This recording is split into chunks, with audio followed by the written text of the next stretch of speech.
Shabbat Shalom, Shabbat Shalom, Shabbat Shalom. Shabbat Shalom. Our praises be unto the Most High Almighty Ahaya. This is the Essene Community Church of Christ. My name is Brother Shamar. My name is Brother Jackson. And we'll be bringing you today's Shabbat report / lesson. All right, in today's Shabbat report, we'll be talking about what's going to be going on tomorrow. All right, which is the Feast of First Fruits. So we're going to go into an extensive, or not really extensive, but another look into the Feast of First Fruits, but a little different this time. We're going to take a look at it in the New Testament perspective. And we're going to go back into the Old Testament and see exactly what the first fruits means to us under the new contract that the Most High has put us under, all right, through the Messiah, through Christ.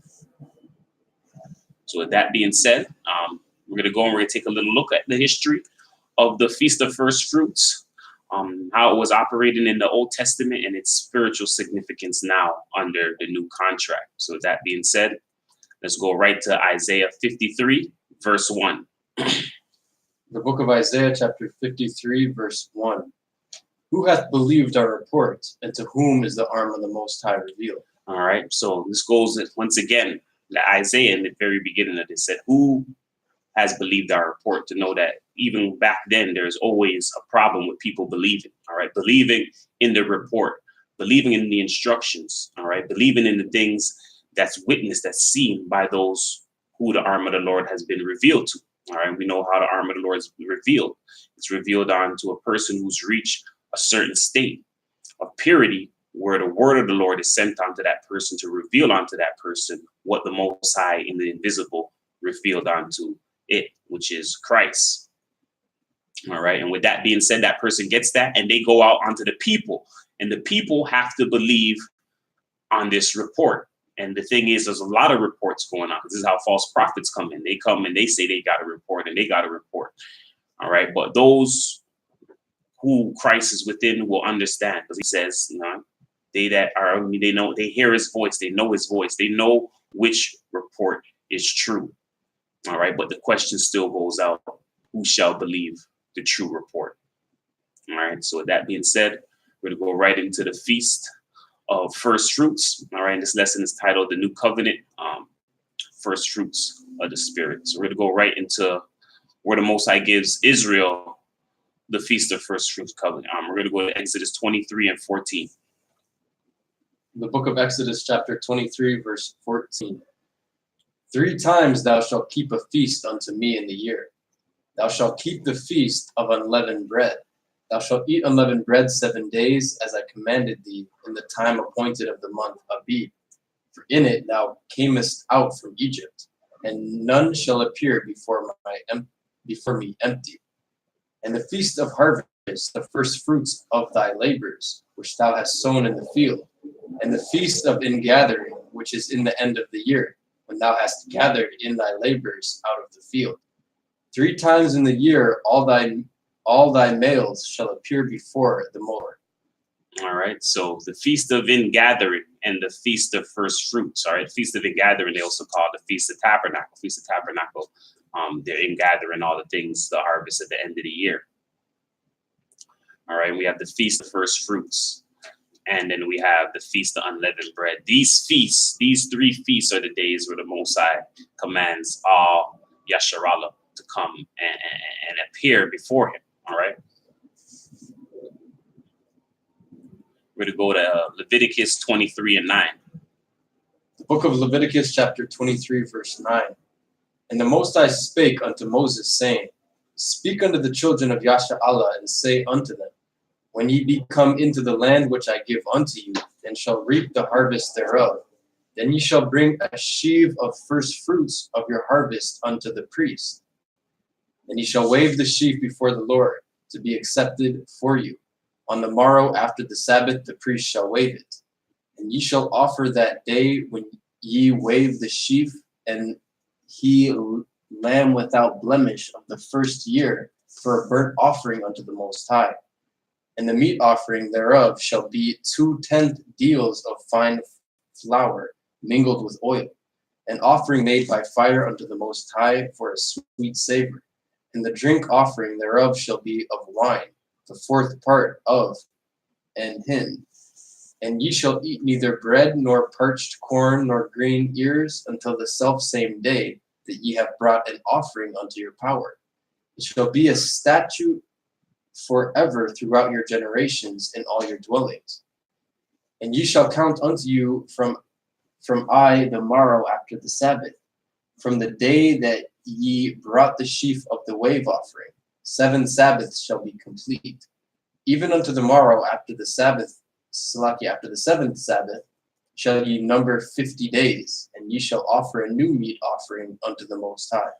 All right. So he gives us instructions on how to reap the harvest thereof. All right. And in the 10th verse there, everyone's supposed to bring the harvest into the feast. So what we want to understand in this old covenant is that the feast of first fruits, the fruits of the harvest that's out in the field, we had to go and get that and present that onto the priests. And why we had to do that is because the feast of first fruits, the fruits, they belong to the Most High. So what you're doing is, before anybody touches them, you're going to collect them to bring them to the Most High.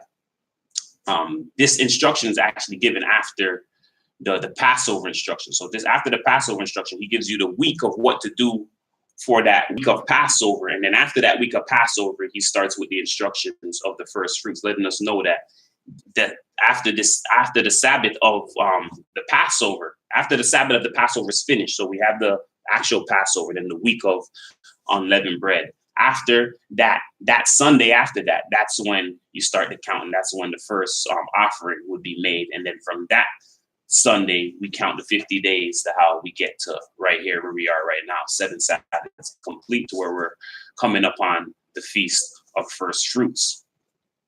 All right, and that's how we did it always back then. So what we want to pinpoint is that the harvest belongs to the Most High. The first fruits belongs to the Most High, and that's why you're collecting it to bring to him under the old covenant. All right, but all right, so seeing that we see the Feast of First Fruits in the old covenant, a lot of people will question, all right, I thought we're doing away with the things of the old covenant. So we're going to see that the Feast of First Fruits was given in the old covenant, but it's a part, this covenant of Feast of First Fruits was before that covenant given to Israel. So we're going to go to Genesis 4 to see where Cain and Abel was dealing with this same thing first. All right, so we're at Genesis 4:1. The book of Genesis, chapter 4, verse 1.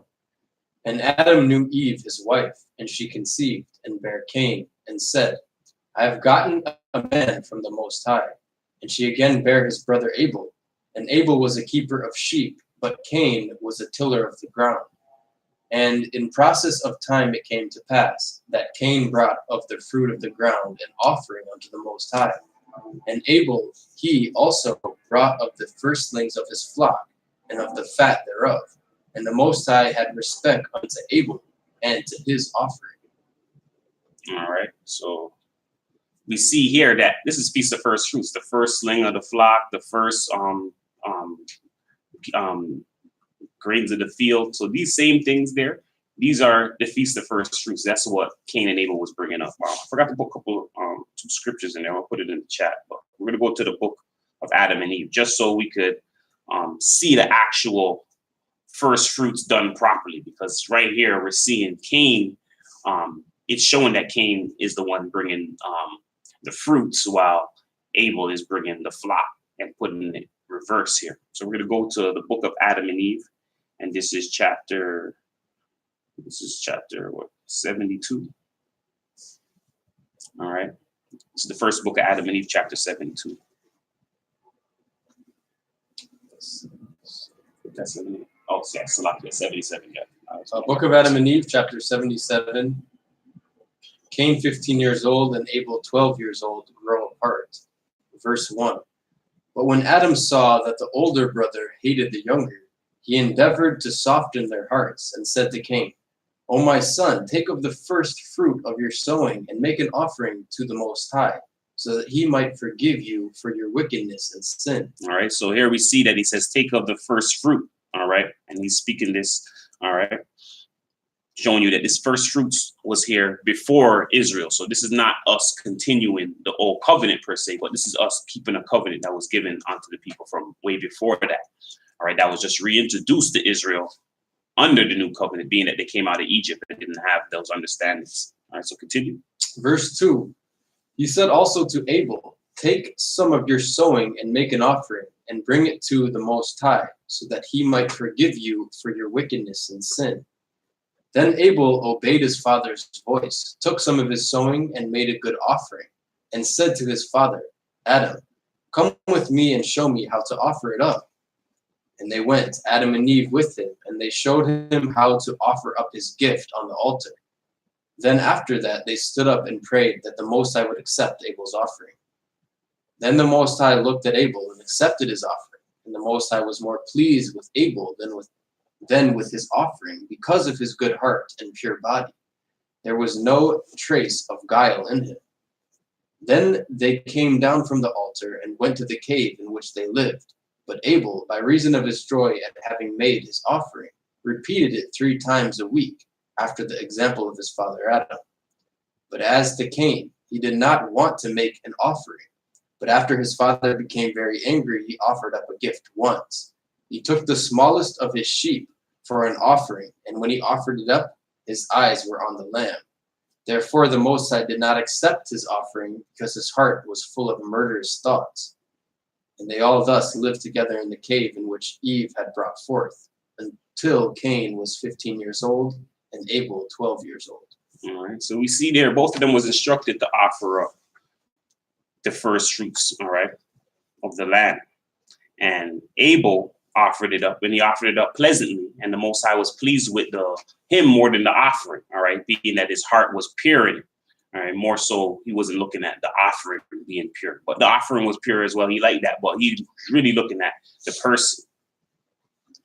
All right, while Cain didn't want to offer up the first fruits. All right, and this is gonna go. We're gonna see this is gonna actually expound as we go on. That the Most High had a problem with this. We all know Cain. The Most High had a problem with Cain because he didn't offer up the first fruits, or he offered up the wrong. People think it's because he offered up the wrong first fruits, but we're seeing here that the Most High has a problem because the heart of how he's offering up the first fruits.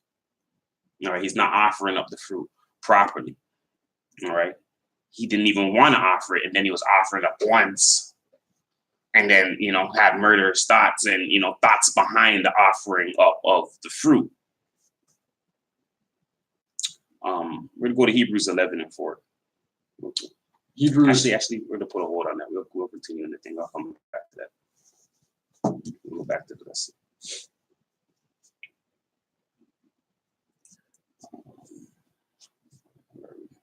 Okay, right. Okay, yeah, so we're gonna go to the first fruit celebrational start time. So we're gonna take a look at the different ways that the different Hebrew sects start their first fruits and the count. All right, this first fruit celebrational start time. So at Passover time, which Shabbat is it that kicks off the Omer count? Is it the weekly 7th-day Shabbat or the high holy day feast of unleavened bread? Believe it or not, there are 4 main interpretations of verse 11. Group 1, the ancient Pharisee perspective. The Shabbat of Leviticus 23 and 11 in question is the high holy Shabbat of the 15th of Nisan, as specified in Leviticus 23, 6-7. So the, quote, day after the Shabbat, or first fruits, is always the 16th of Nisan. Group 2, the ancient Sadducee perspective. The Shabbat in question can only be the weekly Shabbat during the week of the Feast of Unleavened Bread, and thus the day after Shabbat, first fruits, is always the first Sunday after Passover, wherever Sunday falls from the 15th through the 21st of Nisan. Group 3 is the ancient Essene perspective. The Shabbat in question can only be the weekly Shabbat after the whole week of the Feast of Unleavened Bread, and thus first fruits is always the Sunday falling on or after the 21st of Nisan to the 28th of Nisan. Group 4, the modern Karaite perspective. The first fruits offering is always on the 15th of Nisan. Passover, according to the perspective, is defined as the Paschal sacrifice, meaning the afternoon of the 14th is Passover. making the morrow of Passover the 15th, immediately following sunset the 14th.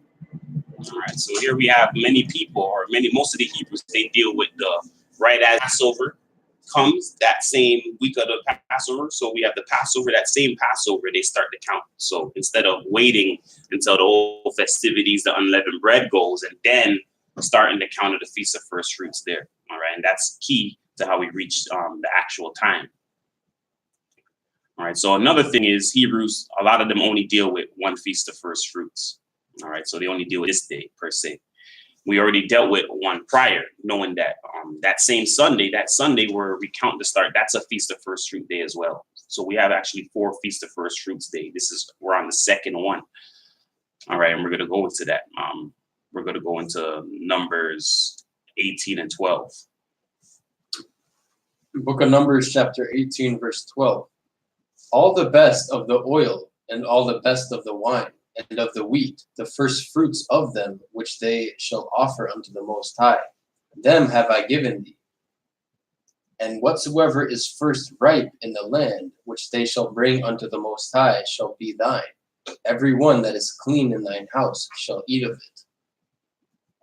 All right, so he's letting you know there, the oil, the wine, the wheat. All right, most people deal with the wheat, and there's 2 wheats, there's barley and the wheat. All right, most people don't deal with the oil first fruits or the wine first fruits. All right, but the Most High is showing you here, these are ripe at different times. So there's no way you could offer it up at the same time. If you're going with nature, if you're dealing with nature, you can't offer it up at the same time. They all have to be offered up at different times.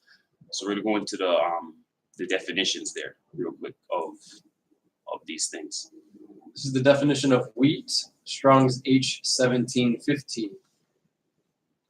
Dagan, wheat, cereal, grain, corn, from H1711.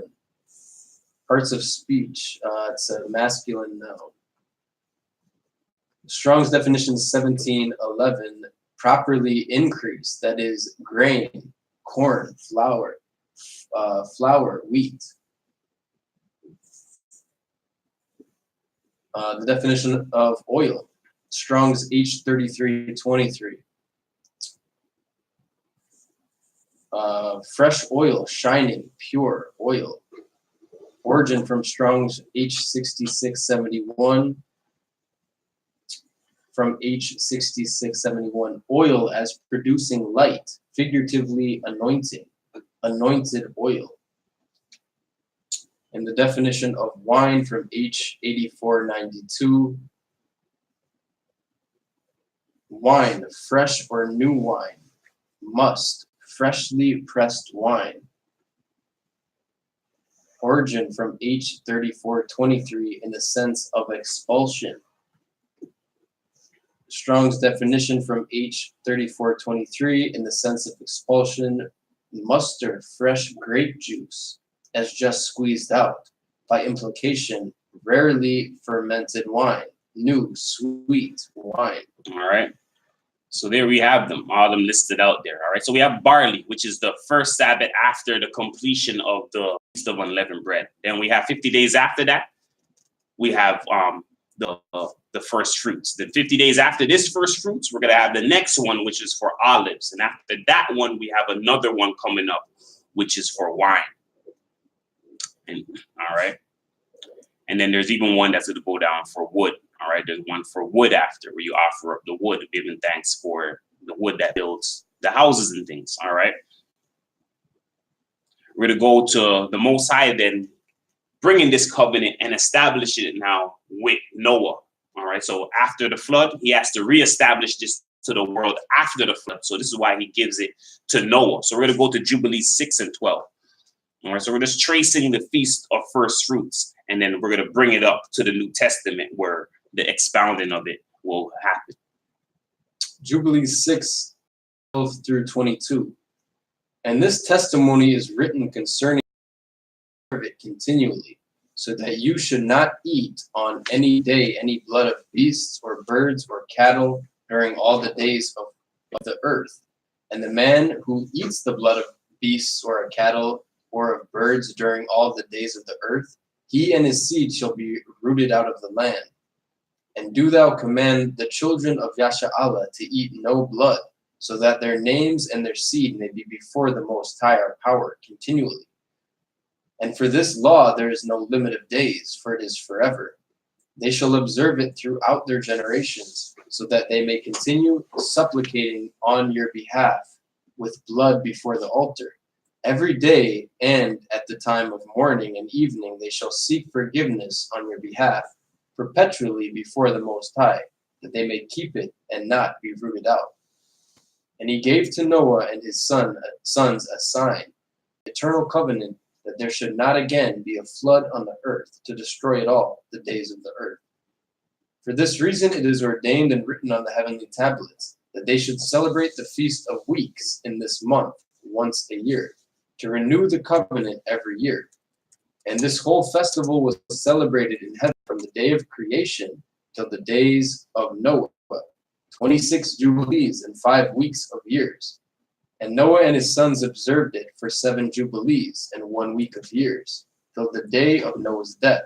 And from the day of Noah's death, his sons did away with it until the days of Abraham, and they eat blood. But Abraham observed it, and Isaac and Jacob, his children, observed it up to thy days. And in thy days, the children of Yasha'Allah forgot it until you celebrated it anew on this mountain. All right. So see, you have here, he goes and shows you that this is after the flood. So after the pre-flood world, which was filled with bloodshed, all right, and murder and flesh eating and drinking. After that, the Most High put this law out there, we're gonna have to go into other lessons of why he put it as blood. All right, to stay away from the blood. All right, because he gave Adam a command. Now after in this world, he gave Noah a command. All right, and he tells Noah to stay away from the blood. And we're gonna as we go further along the New Testament, we'll understand what the Most High was doing from the beginning. All right, he was bringing us through a process of rehabilitation. All right, I can kind of go into a little rehabilitation. So when before the flood, he told Adam to just not touch the fruit. After the flood, he knows that Adam already did that. Obviously, you tell man again that you're already putting them down a path of destruction, because they already just didn't touch the one fruit. So then after the flood, he's now bringing it just to one animal. And this allows the Gentiles a chance to the kingdom, because now they're not, this is the covenant given to all men. All right. Then children of Israel, they get a covenant to stick within a certain diet. But the other ones, they've been given this so that at some point they can come to the Most High, because now he knows that they're not going to be able to not eat these things. So at least if you stay from the blood, eventually you can come back to the Most High. So he's not leading you down a path of, okay, I know you're not going to be able to keep this. I'm going to give you this one stipulation. And eventually, as we get to Christ, thou all be cleaned up, and more sins won't be added onto you. So he made it easier by that. All right. But we're going to more further expounding in a lesson on that. We'll be expound more on the diet. But we see that after the flood, he establishes the Feast of First Fruits again with Noah. And then he tells Noah that this is the eternal covenant, and that in renewal of covenant time as well. All right, the same way the earth got renewed at Feast of First Fruits and Noah got all the things, Feast of First Fruits is a time of renewal of covenant. All right, where we come together and gather and renew the covenant with the Most High, just the same way the Most High was doing it with Noah and all of that, because that's what he said there. All right, this is just to read it again.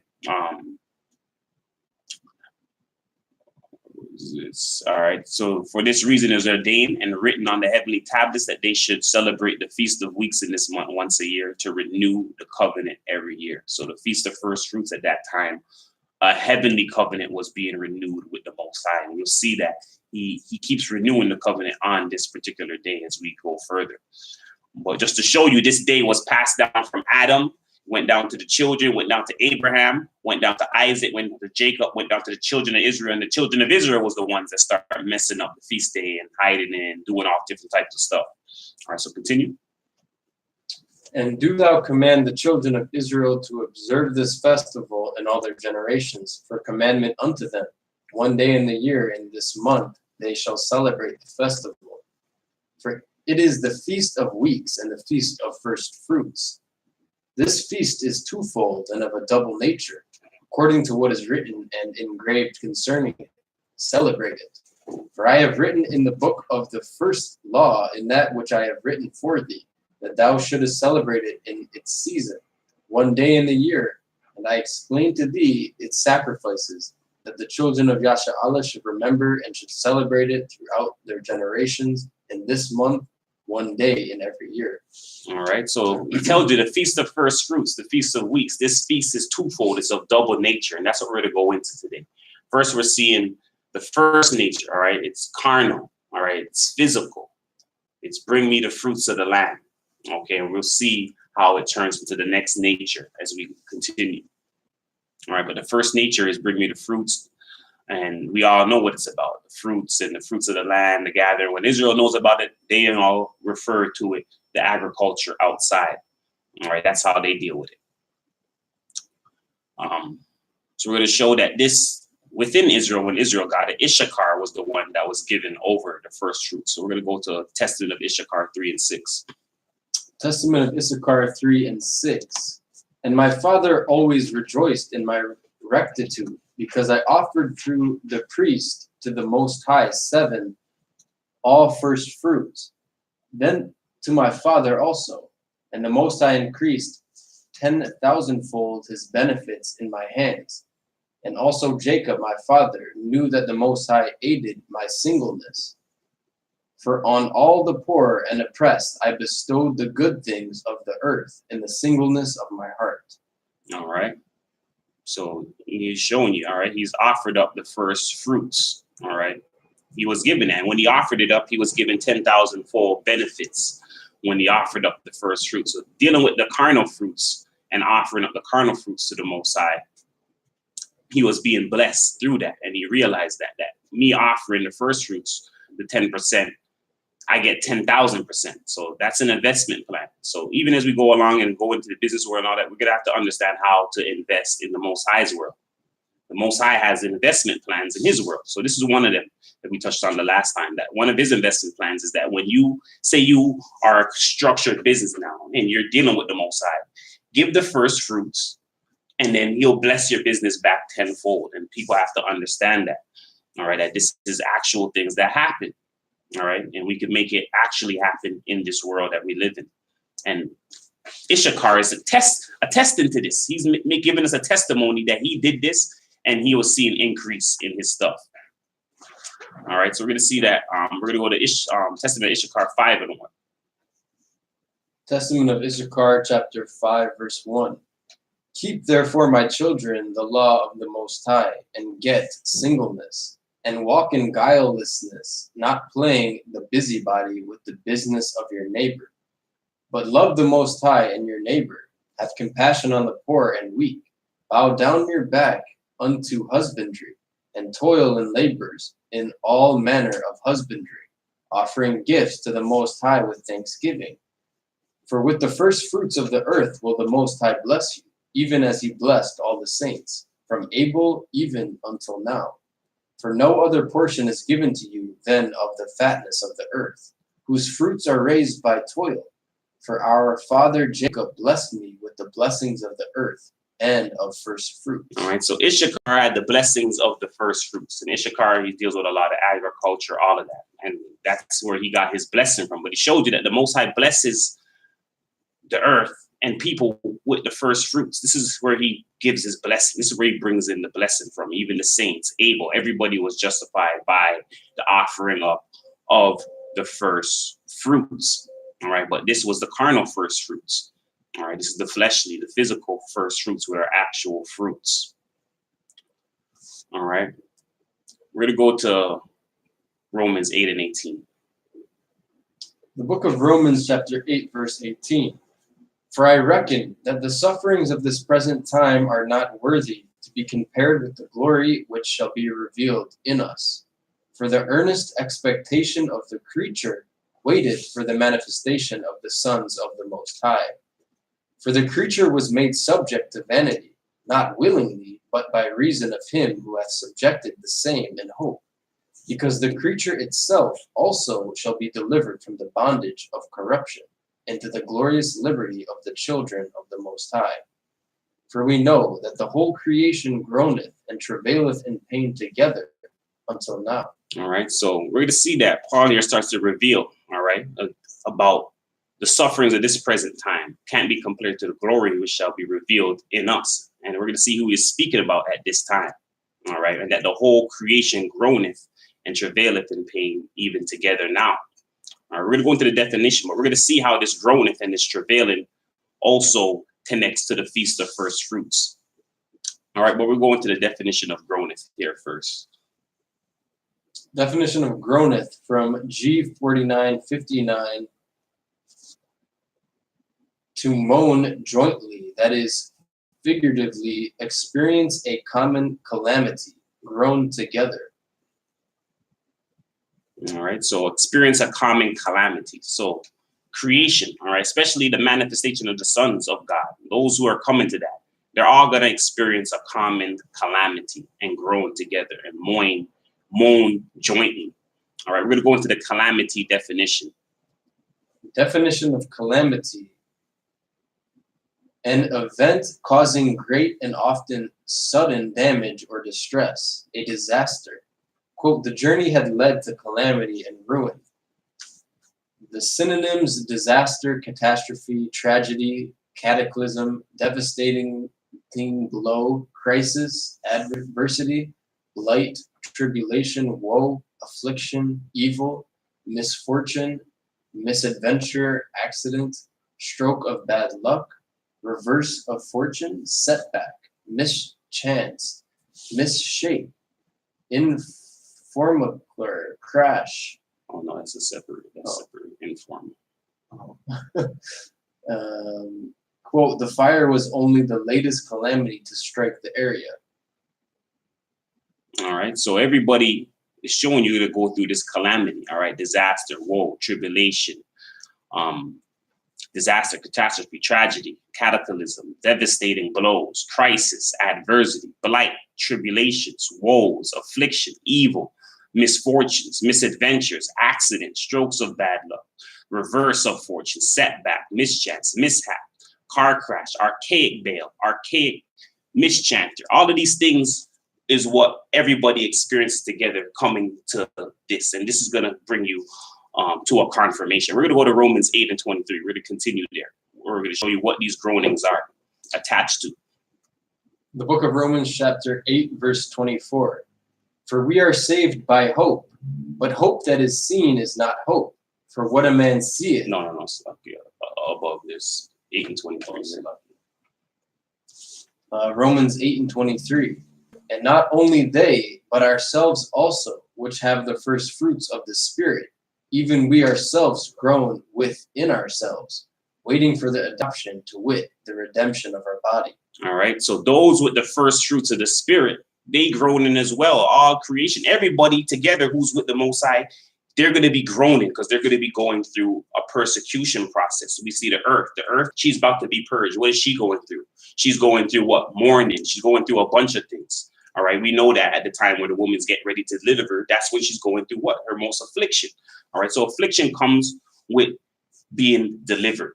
All right. We know that even looking at the woman, that we can see why the earth is going through this. Why? Because she's about to be delivered. She's about to go into her army. But before that, she has to go into what? She has to go into her calamity. All right. Everybody has to go into the calamity. They cannot escape it, especially if you're coming to the Most High. And you're the fruits of the Spirit. All right. So there's a groaning within ourselves. That groaning, when you're dealing with the world, when you're dealing with all of that, that is the Spirit of the Most High. That's the first fruits of the Spirit that's growing within you. And we're going to show you how further that goes. We're going to go to the groan definition. This is the definition of groan, Strong's G4727 from G4728. To make, intransitively be in strait, that is, by implication, to sigh, murmur, pray inaudibly, with grief, groan, grudge, sigh.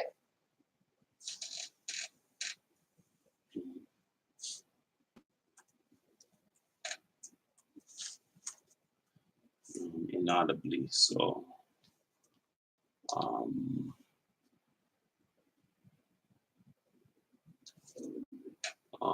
inaudibly, to that word there.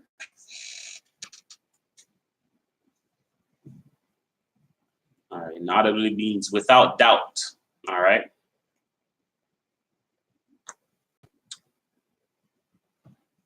All right, so to pray without doubt.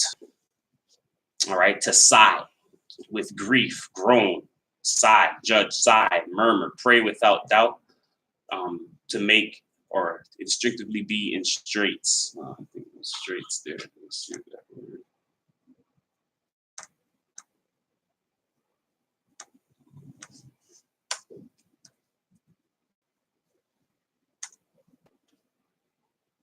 Straight, a narrow passage of water connecting two seas. Okay, difficulty, trouble. John type. Anybody else have a difficulty, trouble, crisis? All right. So these groanings are difficulties, troubles, crises, griefs, groans, sighs, murmuring that leads you to pray, in complete faith. All right. These things are what the Spirit is doing inside of everybody when they reach these tribulations. All right. These tribulations are attached to the first fruits of the Spirit. This is attached to the spirits within the people. All right. We're going to go to Romans 8 and 24. The book of Romans chapter 8, verse 24. For we are saved by hope, but hope that is seen is not hope. For what a man seeth, why doth he yet hope for it? All right, so we are saved by hope. So by us coming here and believing in the truth of the Most High and just being like, oh, the Most High is going to be here one day. And yeah, I know that's for sure, and continuing. That hope saves you. That is a saving power right there. This is the things that separate us in the new covenant. It's not the works and all of that. That little hope there. Just by you coming and being, hey, the Most High one day, that, and people make fun of that. That is what's saving you. That is what's saving you. All right, continue. Verse 25. But if we hope for that we see not, then do we with patience wait for it. All right. So this hope, in order to have this saving hope, you cannot see Christ. All right. This is why the New Testament, this is why he's purging the spiritual ones. You cannot see the Messiah because you have to be proven to be the spiritual ones who don't need to see the Messiah. All right. The Messiah came and revealed himself unto fleshly Israel. Okay, because they needed to see that. Okay, and they still couldn't see him. The ones under the new covenant, his people, they don't need to see him, but yet they see him. All right, and this is the difference. All right. So that hope, this is why we're not seeing the Messiah in these times. We're like, why were we not seeing it like the Old Testament? Because these people, they had no faith. They needed to see all those things. We don't need to see that in this day and age because we are the spiritual ones. It's coming to mind. A lot of times you'll see people seeing demons and ghosts, and you never hear anybody say they're seeing an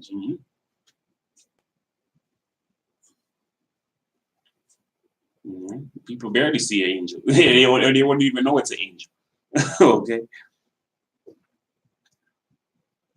Continue there. Verse 26. Likewise, the Spirit also helpeth our infirmities, for we know not what we should pray for as we ought. But the Spirit itself maketh intercession for us with groanings which cannot be uttered. All right. So even the praying, you're not even really praying. Okay. The Spirit inside of you makes a groan when these things are going on at you. And that groan is the Spirit making and talking within you. And you can never understand what that is. And that groan goes up to the Most High. And then they're speaking and making intercession. So things is going on in you that you don't even know what's happening. Right, to know that the Spirit in you already knows what's going on with you. It's already making the intercessions for you. You don't even know how to pray properly. That's why he's saying before you even pray, I already know all of these things. All right, him and the Spirit, they're in constant interaction with each other. All right. So once again, the Spirit also helped our infirmities. You know what to pray for as we ought, but the Spirit itself makes the intercession for us with groanings which cannot be uttered. So the groanings of the Spirit is the one that's making the intercession for each person. Continue. Verse 27. And he that searcheth the hearts knoweth what is the mind of the Spirit, because he maketh intercession for the saints according to the will of the Most High. All right. So he searched the heart. So you can't fool. This is how it works, because Christ knows who's doing it pure-heartedly, because this is the only way this all works. If you're actually, you know what? I'm really trying. I'm really doing it. I'm really, going wholeheartedly to do this. This is when it counts. This is when you can see past all of what you're doing, all the infirmities that this person's trying. I know that they're really trying. I already know sins and all of that's in them. He's going into the heart to find that. The Spirit is letting them know this person's dealing with all of these infirmities, sending up a message up there. And this is going on all without a person knowing. All right, continue. 28. And we know that all things work together for good to them that love the Most High, to them who are the called according to his purpose. All right. So all these things work good for them. Okay. Who love the Most High, to them who are called according to this purpose. And we're going to see what this purpose is. All right. Continue. For whom he did foreknow, he also did predestinate to be conformed to the image of his Son, that he might be the firstborn among many brethren. Moreover, whom he did predestinate, them he also called. And whom he called, them he also justified. And whom he justified, them he also glorified. All right. So what we're seeing here is he's going into even predestination now to show you that he's chosen this from the beginning. And then he chooses you from the beginning, brings you into the world, then calls you. Then when he calls you, he's the one that justifies. You can't justify yourself. So when we go around thinking that, I could do something for the Most High and he'll look at me like this and that, you can never do anything for the Most High. He's the one that's already setting up to justifying you already. He already knows your whole life, what you're going to do. And he's putting the things in your life, all the tribulations in your life, to make you justified at the end. All right. There's nothing you can do to really justify yourself, but by believing and putting your whole heart, truth, and effort into his truth. All right. That's the only way you could justify yourself, because the Christ is doing all the other things behind the scenes for us. All right. So we're going to go to James 1:1. All right. And this is all happening to those with the first fruits of the Spirit. The book of James, chapter 1, verse 1. James, a servant of the Most High and of the Lord Yeshua Christ, to the 12 tribes which are scattered abroad, greeting. Testify of your faith, my brethren. Count it all joy when ye fall into diverse temptations, knowing this, that the trying of your faith worketh patience. But let patience have her perfect work, that ye may be perfect and entire, wanting nothing. If any of you lack wisdom, let him ask of the Most High, that giveth to all men liberally and unbridled, not, and it shall be given him. But let him ask in faith, nothing wavering. For he that wavereth is like a wave of the sea, driven with the wind and tossed. For let not that man think that he shall receive anything of the Most High. A double-minded man is unstable in all his ways. All right. So it shows you, all right, that knowing this, that trying of your faith worketh patience. So those are the first fruits of the Spirit. Your patience is going to be, your faith is going to be tried. All right. And we're going to show you how your faith is tried and how you hold your faith in this trying. All right. But when you come into this as a first fruit of the Spirit, your faith will be tried, and you're going to have to deal with patience. All right. This is what the Most High, patience passes your soul. Patience is what he's making everybody work on with the faith. And we're going to show you what this exactly faith is. But then it goes into let him ask in faith, nothing wavering. All right. Because he that wavers like a wave of sea driven to the wind and tossed. So the Most High hates the wavering. This the wavering he's really looking at. And we're going to go into the definition of wavering. This is the definition of wavering, Strong's G1252. Diakrino, from G1223 and G2919, to separate thoroughly, that is, literally and reflexively, to withdraw from, or by implication, oppose.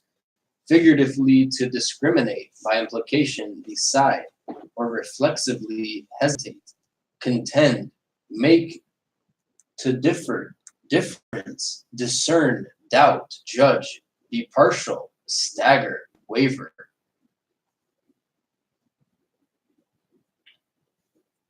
All right, so the wavering, to separate thoroughly, that is literally, reflexively, to withdraw from, oppose, figuratively, to discriminate, or reflexively, to hesitate, contend, to make difference, discern, doubt, judge, be partial, stagger, waver. So, all right, that's all what's in waver: to separate thoroughly, to withdraw, to discriminate, to contend, to discern, to doubt, to judge, to be partial. All right, this is what he's explaining, that your faith is going to be tried, and you're going to have patience. And in that patience, you're going to have to not waver. This is the real trial here of not wavering when all the stuff he's bringing on us to justify us is happening to us. This is what's going to happen. It's going to come on you, and you're going to have to be patient with it. And you're going to have to be like, you know what? I'm going to stay firm with what's going on and realize that this is the trial that comes with the territory. And it kind of could be mixed up with other things. If you see other people going through trials, and sometimes you could be like, this person is just, sitting in their wicked. That's why they're going through their trial. But there's a difference between the trial that's happening to the first fruits. And that's what we're going to expound on today. All right, so we're going to continue to verse 12 there. So we're at James 1 and 12. That's all right. That's James 1. Yeah. James chapter 1, verse 12. Blessed is the man that endureth temptation, for when he is tried, he shall receive the crown of life, which the Most High hath promised to them that love him.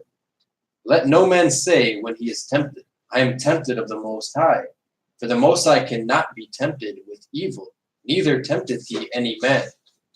But every man is tempted when he is drawn away of his own lust and enticed. Then when lust hath conceived, it bringeth forth sin, and sin, when it is finished, bringeth forth death. Do not err, my beloved brethren. Every good gift and every perfect gift is from above, and cometh down from the Father of lights, with whom is no variableness, neither shadow of turning. Of his own will beget he us with the word of truth, that we should be a kind of first fruits of his creatures. All right. So it shows you, blessed is the man that endureth temptation when he's tried. All right.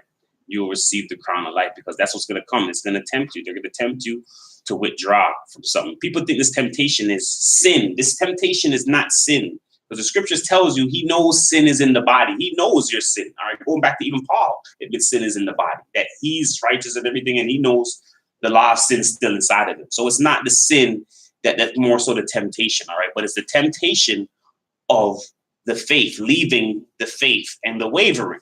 All right. Because that's what he comes. That's why he's telling you to endure. Endure what? To stay connected, to stay in everything. Because this is what's going to come to try your patience, to try your faith. All right. And this happens to those, all right, that we should be a kind of first fruits of his creature. All right. And this is how we know we're dealing with the first fruits of his creature. So in the Old Testament, we're dealing with the first fruits of the land and the actual first fruits, which is the fruits. But in the New Testament, he started to switch it over to now the people. You are the fruit. All right. In the Old Testament, they weren't the fruit. So he had to get fruits for them and teach them how to operate. In the New Testament, these people are the fruit. So it's now we're putting away the fruits, and you're the fruit of the covenant. All right. And we're going to show you what that entails in the New Testament. So we're going to go to John 17 and 9 to show you that the first fruits belong to Christ. St. John chapter 17, verse 9. I pray for them.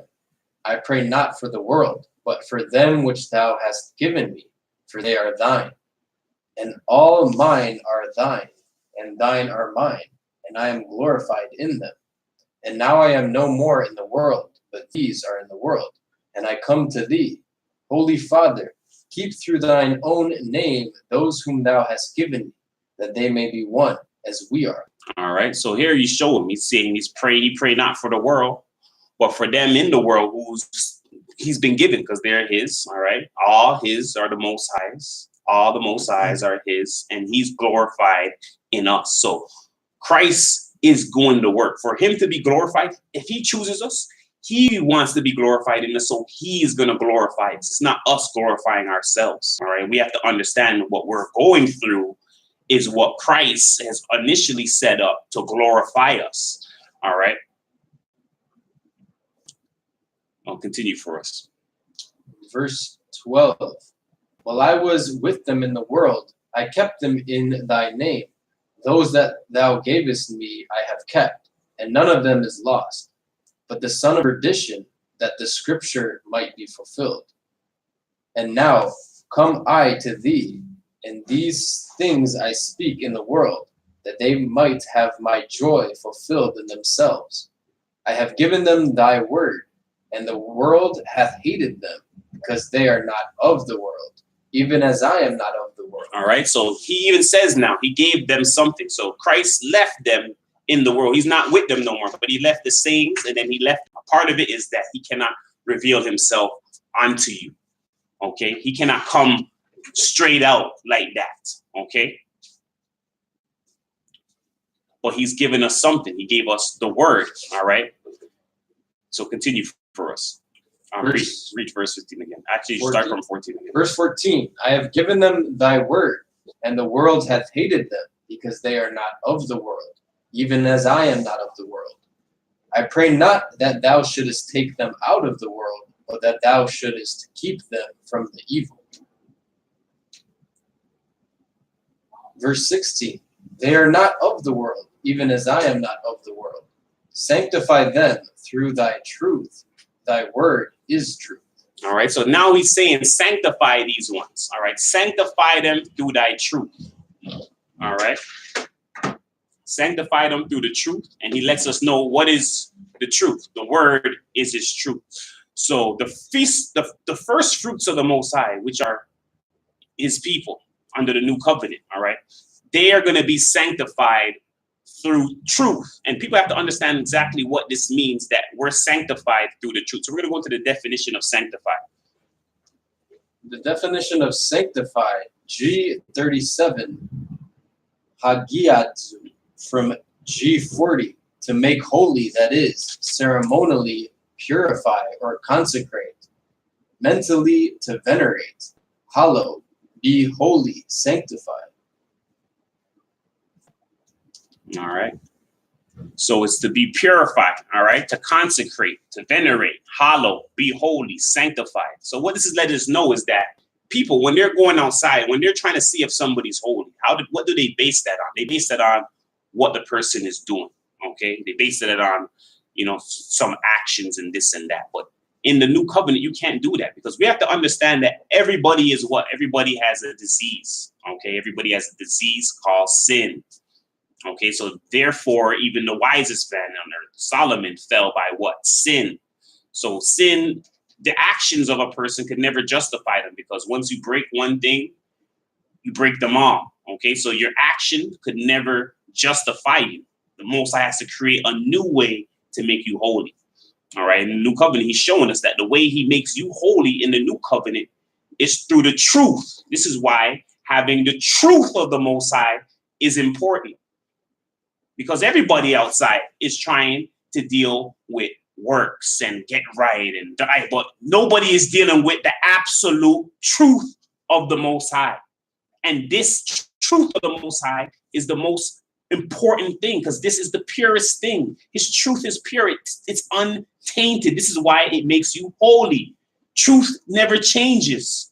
So as much as it's in the earth, it still remains holy. It still can sanctify you, because it's pure truth. It's the pure truth of the Most High. And when you have it, when you possess it, that sanctifies you. All right. That makes you holy in the Most High sight. All right. So read us 16 and 17 again. Read us 17. It's a lot here. Actually, no, start from 16. Verse 16. They are not of the world, even as I am not of the world. Sanctify them through thy truth. Thy word is truth. All right. So this is why we take big responsibility in ensuring what we put out is the absolute truth, because now it's being revealed that this is what sanctifies the Most High. Because this is what separates us from everybody else outside. At the bottom line, at the end of the day, when you take a look at the documents, when you take a look at what's being brought out, it's the truth. And it's a truth that you can see nobody has. Okay? Nobody has. Whether it comes to incense, whether it comes to whatever it is, the wisest people out there that's over the stuff don't even have it in its fullness how we have it, to show you that this truth is what's purifying us. We have to believe in it. This is what makes us holy. This is what sanctifies us unto the Most High, the absolute truth. All right, so we're going to go into the definition of truth. This is the definition of truth. Strong's G20 or 225.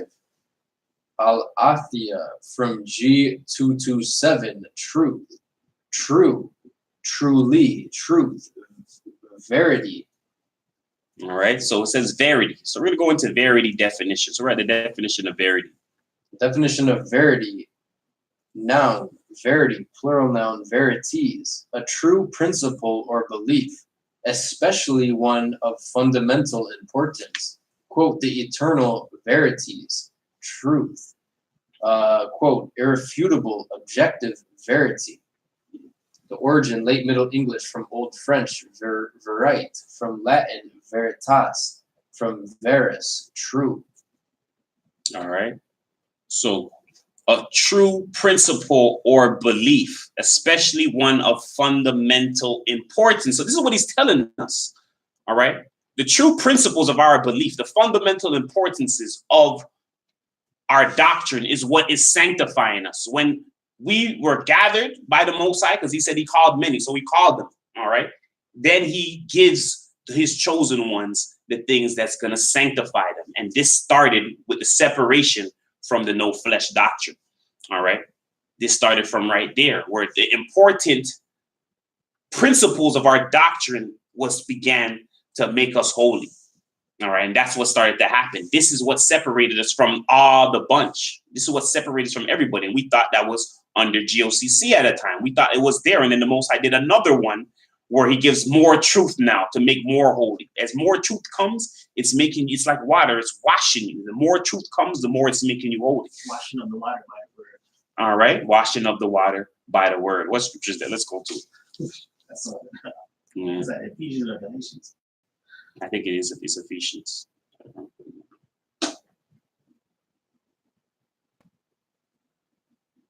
Ephesians 5. No. Yeah. Ephesians 5:26. Ephesians.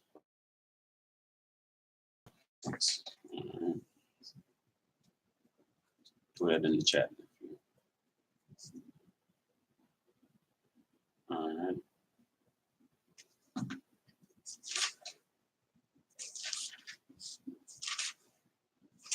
All right. So start from 24 and read to 27.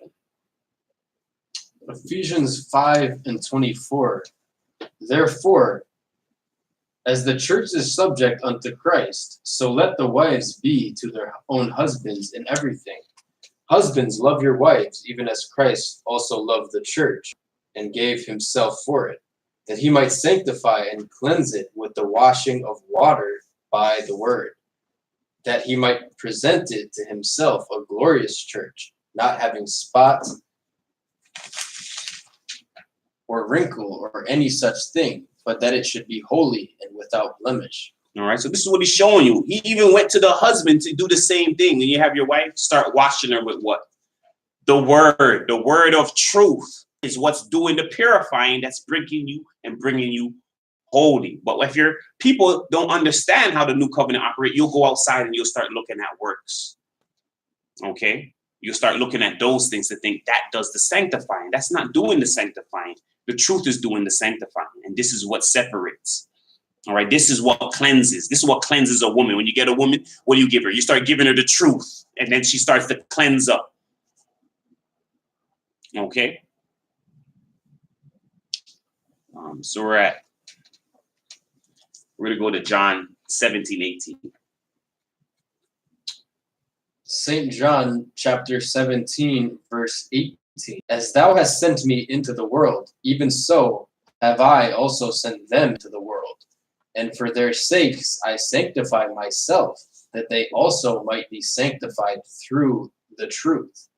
Neither pray I for these alone, but for them also which shall believe on me through their word. All right. So this is what Christ is showing you. He sent me into the world, even so I sent them into the world. So we're after Christ came into this. So Christ, I'm going to show you, Christ sent his first fruits into the world. Okay.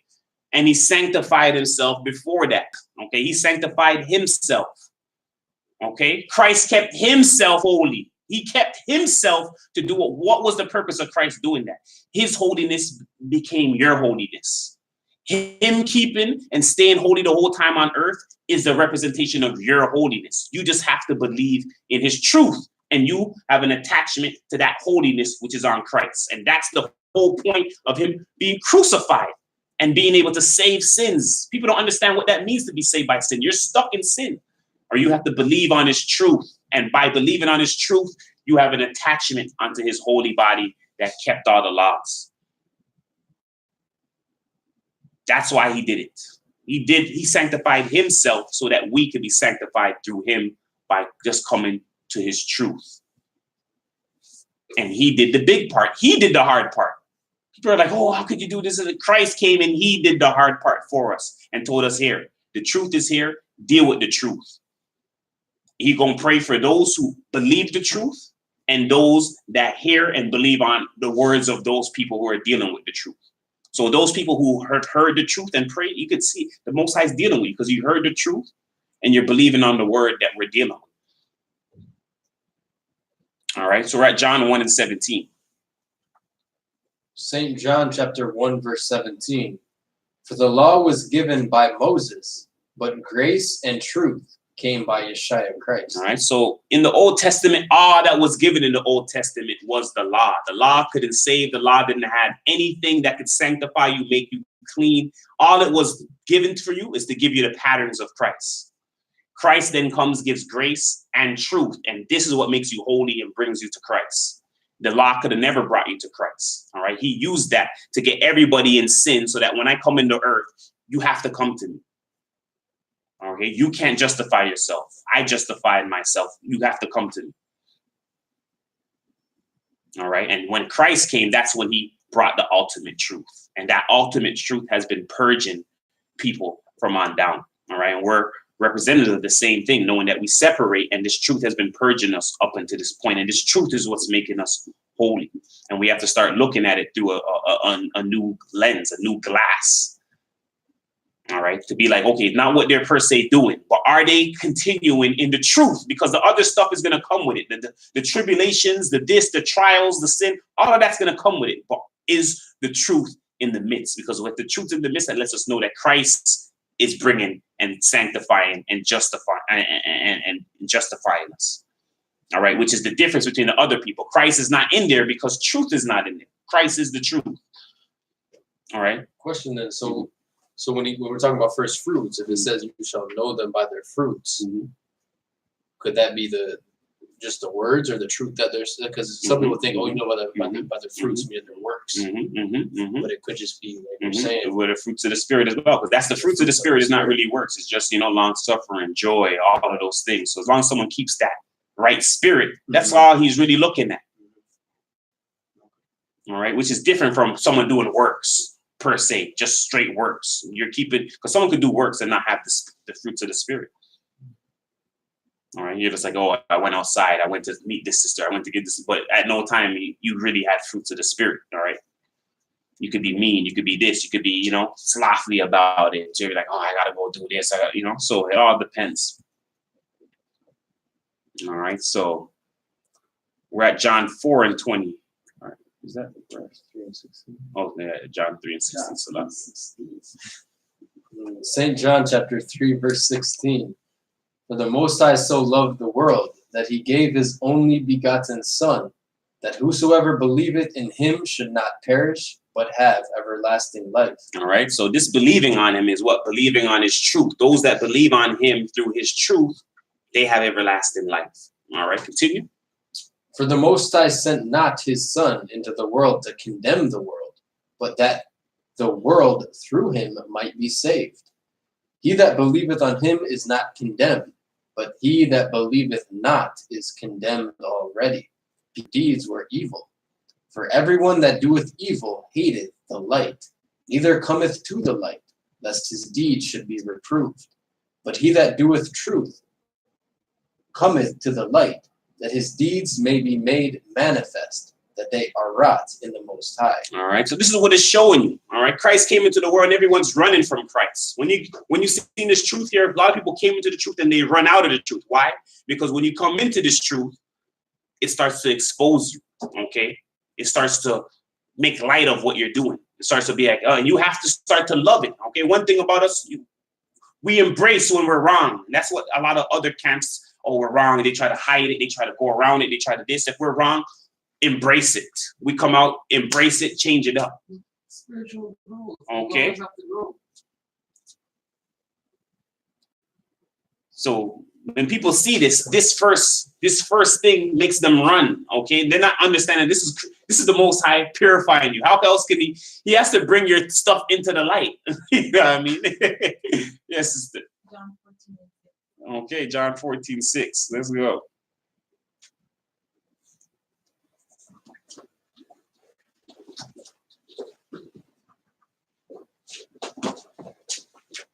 The book of John, chapter 14, verse 6. Yeshua saith unto him, I am the way, the truth, and the life. No man cometh unto the Father but by me. Mm-hmm. So the only way you could come is through Christ. All right. He's the way, the truth, the light. Mm-hmm.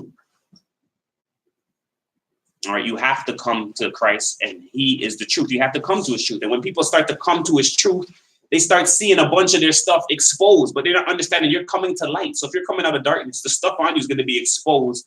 And while it's being exposed, you're supposed to see it and start to work on it. Because how else can you see it if it's not exposed first? Well, the people who is being exposed to, they see it exposed and then they start running. And that's what he's showing you that was happening. All right. They that do with evil hate the light. All right. Neither come to the light, lest his deeds should be reproved. They don't want their deeds to be reproved. That's why they're not coming this way. We've embraced being reproved. Okay. That's what comes. If people could look down the line, they could also say, hey, we've been wrong a lot of times. Okay. But you can't look at it that way because we've been right a lot of times. It's the reproving. All right. You have to be reproved. That's the whole point of coming into the light, where it sheds light on what you're doing. And that's what people are kind of afraid of. That's what comes. They don't want to come into certain things. Because the first thing we came into was like the no flesh. Oh man, I eat flesh all the time. I thought that was going to be done, you know. And some people just finish after that. You know what? Let's just go back and continue what we're doing. It brought us here. This is too hard. Let's just get out of the thing. But once again, once you embrace being reproved, you embrace coming into the light and exposing something, you're looking at that little thing under the microscope, that light exposed. All right. And from looking at that, we're able to build on it and build on it. And this is what we've came from. All right. From how long was that? 4 years? How long ago was that? About, no. 3.5. 3.5 years. Oh yeah, going on 4. So at the end of this year, it'll be 4 years. Yeah. All right. Well, back to 2015 when this happened, 2015 October. All right. So in that 4 years, from that one little thing that the light exposed, a plethora of things have came out. All right. And this is what people are afraid of when coming into the light. And it happens a lot of the times that people, and they're afraid. The one thing that happens is people are afraid of what the people are going to say. So when this now happens and a new thing comes out, the first onslaught you get is from the people. What's this? And that's what people can't handle that. If you don't have the answers for the people, that's when you're like, oh, you don't want to be put in that hot seat. So a lot of times people push it away. But one thing about us, we make sure that all the questions that someone will ask, we ask ourselves that and cover that, so that when this does happen and people are in disarray, oh, what's this? What's going on? What about this? Because that's what happens. The spirit in them has heard something. It's hit them, and now they're firing away at what has been in them the whole time. And you have to correct it as it's coming. And some people, they run from that moment. All right, they run from that moment. We embrace that moment, and everybody can see that on the calls or whatever. All the question that came out with, I'm pretty sure nobody left, unsatisfied. Or if we did, we said we will come back, and eventually came back. All right, so we're at John 4:23. St. John chapter 4, verse 23. But the hour cometh, and now is, when the true worshipers shall worship the Father in spirit and in truth. For the Father seeketh such to worship him. The Most High is a spirit, and they that worship him must worship him in spirit and in truth. All right. So in spirit and in truth. All right. That means with the fruits of the spirit. Okay. Love, peace, joy, happiness, long suffering, all these things mixed with the truth. This is what he wants you to deal with him with. All right. So you're dealing with his truth and you're keeping the fruits of the spirit. This is what the Most High wants. All right. And you're dealing with his law in the spiritual law. All right. So the first fruits of the Most High must worship him in truth and in spirit. All right. So if you're a first fruits of the Most High, you'll be what? A spiritual fruit. So you have the spiritual fruits within you. All right. We're going to go to John 14 and 15. St. John chapter 14, verse 15. If ye love me, keep my commandments, and I will pray the Father, and he shall give you another comforter, that he may abide with you forever. Even the Spirit of truth, whom the world cannot receive, because it seeth him not, neither knoweth him, but ye know him, for he dwelleth with you, and shall be in you. I will not leave you comfortless. I will come to you. Yet a little while, and the world seeth me no more. But ye see me, because I live, ye shall live also. All right. So it shows you, all right, that he's going to give you another comforter. All right. That she may abide with us forever. The Spirit of truth. So the comforter, he's revealing us to how we can know if we're dealing with the Holy Spirit. The Spirit of truth. She's also the Spirit of truth. The world cannot receive because it sees her not, neither knows her. So we know that what we're dealing with, nobody in the world is dealing with. They're not dealing with the Spirit of truth. We're dealing with the Spirit of truth. It's a fact. We could go to, on any level we could go, and people are not dealing with the fullness of the Spirit of truth, like how we're dealing with it. All right, when it comes to calendar, this, anything that you're talking about, we have the full roundness of it. All right. So the Spirit of truth, whom the world cannot receive because it seeth him not, neither knoweth him. All right, neither knoweth her. But we know her, but she's dwelling in us and shall be with us. All right. And then he goes on to keep saying that the world will see him no more. Because you have to understand, in the new covenant, Christ can't see you. He's not going to come to see you. He's not going to do that. All right. Because it's all spiritual. All right. That's what he's letting you know, that you got to know that he's there with you. You got to feel this. You got to be able to spiritually discern that Christ is around you, because this is what he's testing. This is the ultimate test of faith, because we're at the end now. So when Abraham was dealing with his faith and all of that, that was at the beginning. We're at the toughest time of faith, which is why he had to remove himself, because now we're here to where the benefits are. After this, it's the kingdom. Okay, so that has to be guarded, and that's guarded with Christ, with faith. If you were to put more of the verse here in Matthew, in John 14, if you read verse 21, it talks about Okay, it's not there. John 14? Yeah, like the 21st verse.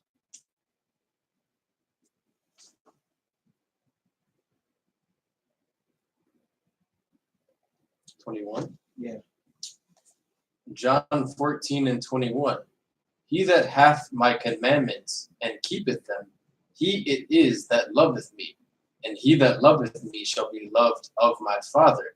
And I will love him and will manifest myself to him.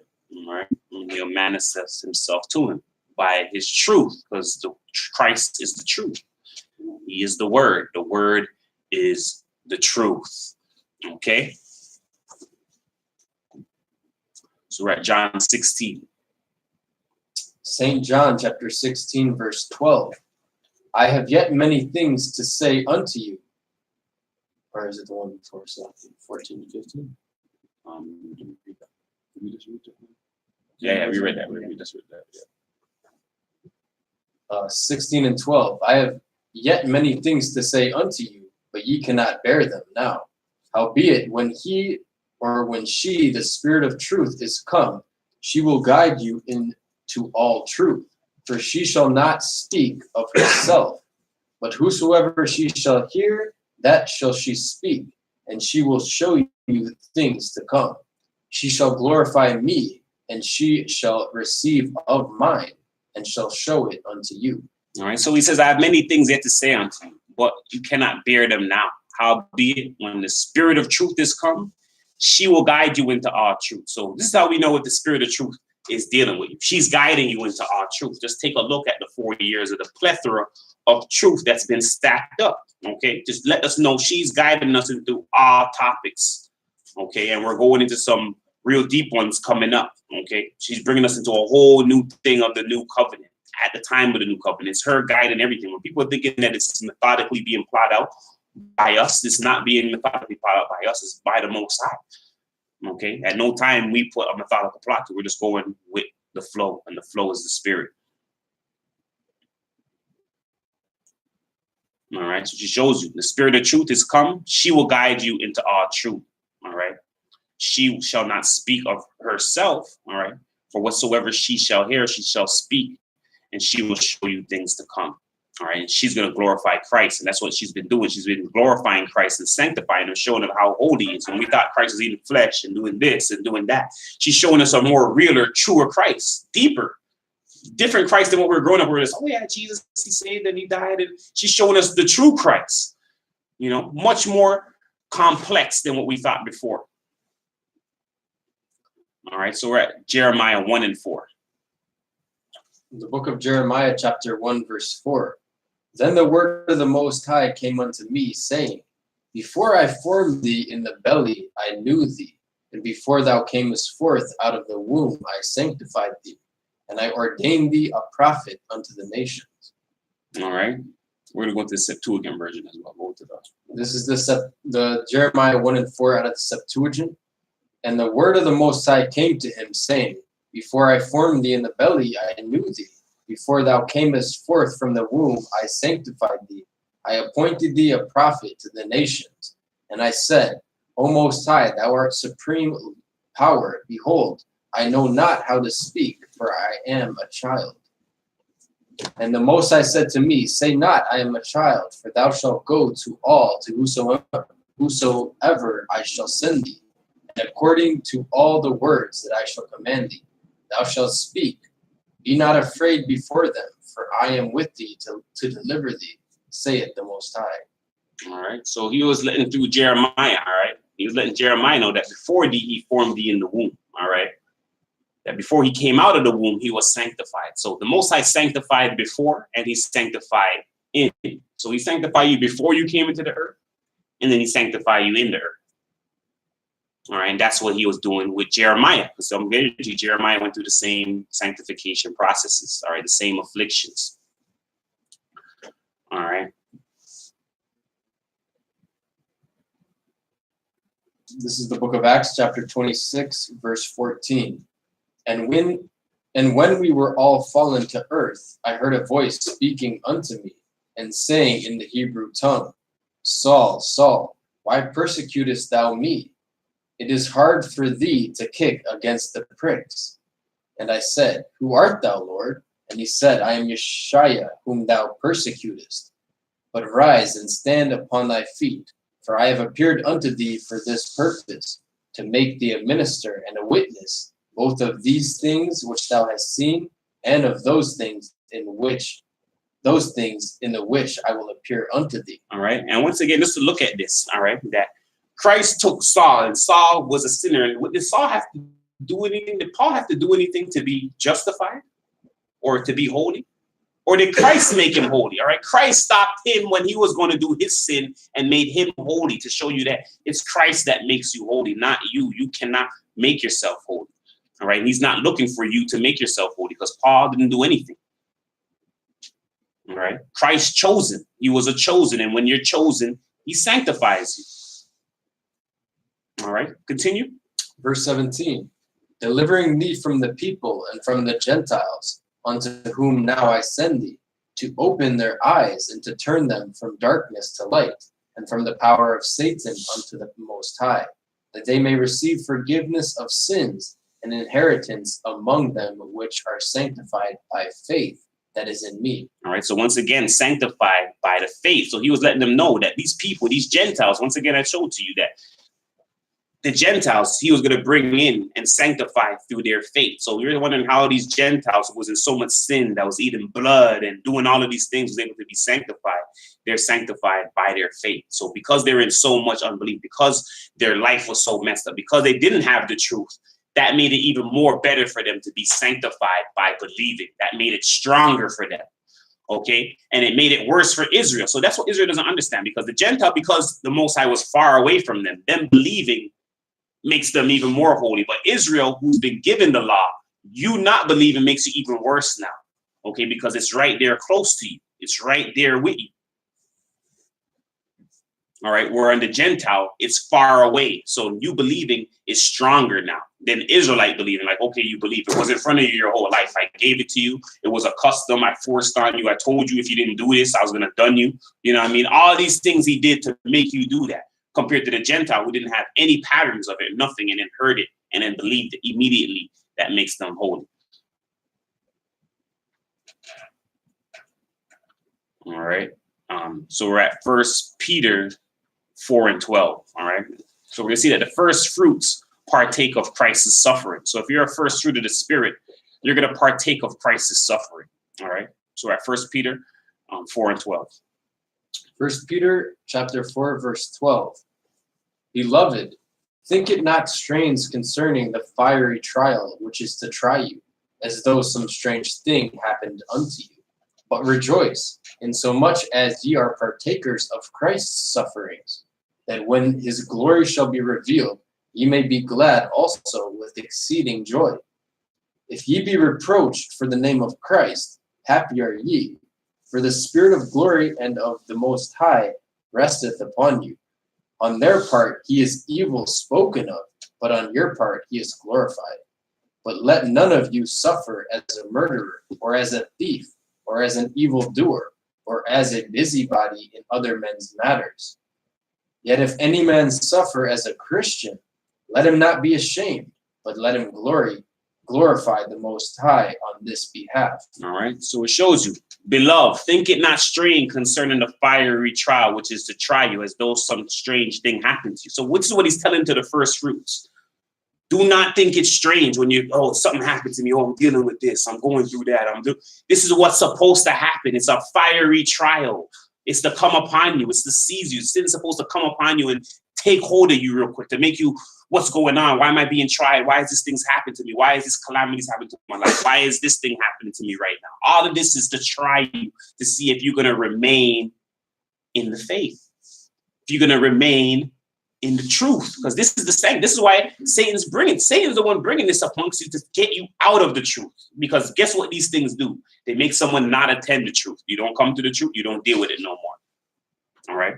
Then your faith is being weakened. So the two things that are making you strong and that's actually saving you, you're going away from now because of the trial that's coming on you. It happens to a lot. A little bit of persecution or trouble, and they're done. They don't even want to touch the Bible or think about it. That's what Satan wants. He's like, yes, run away from the truth. Go away from the truth, because that is what saves you. If you can admit all of that and admit, because remember, when people are coming to rehabilitation, they're admitting these things is wrong with them. This is a rehabilitation center. You're supposed to be openly admitting, I'm a sinner. I'm dealing with the sin. You know what I mean? I'm here because of Christ. And that's what they all do. They sit down in the room. It's a room just like this, and everyone's talking. It's like, how are you? You know? Well, you've been dealing with in the week. You're dealing with in the week. And they all sit down and talk about the problem. All right? And they know that the second you look, the next week, and the person is not there, guess what they're gone back into? The problem. Okay? That's why they're not there.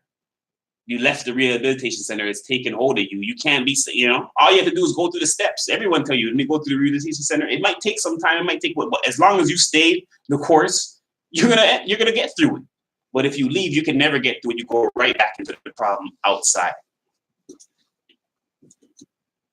All right.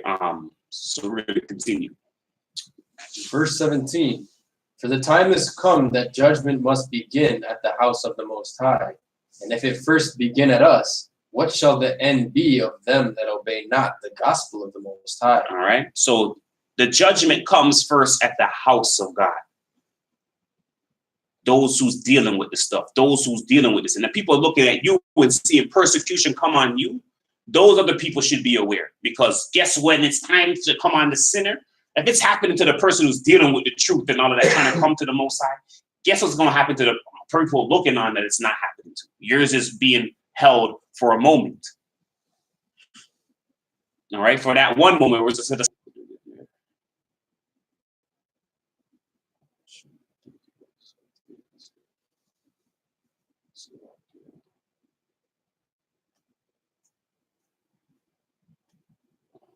In the community, I put it in the community chat a couple of days ago. This lines up right with this. No, before that.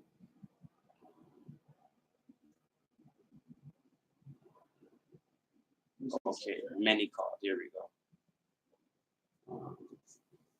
go. Two paths. There we go. I'll repost it in there in the chat.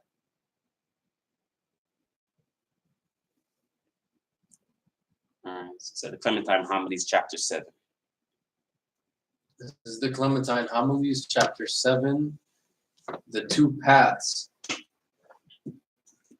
The two paths, knowing then these good and evil deeds, I make known unto you as it were two paths, and I shall show you by which travelers are lost, and by which they are saved, being guided of the Most High. The path of the lost, then, is broad and very smooth. It ruins them without troubling them. All right, so this is what it shows you. The two paths. One path to the Most High, one path is of the lost.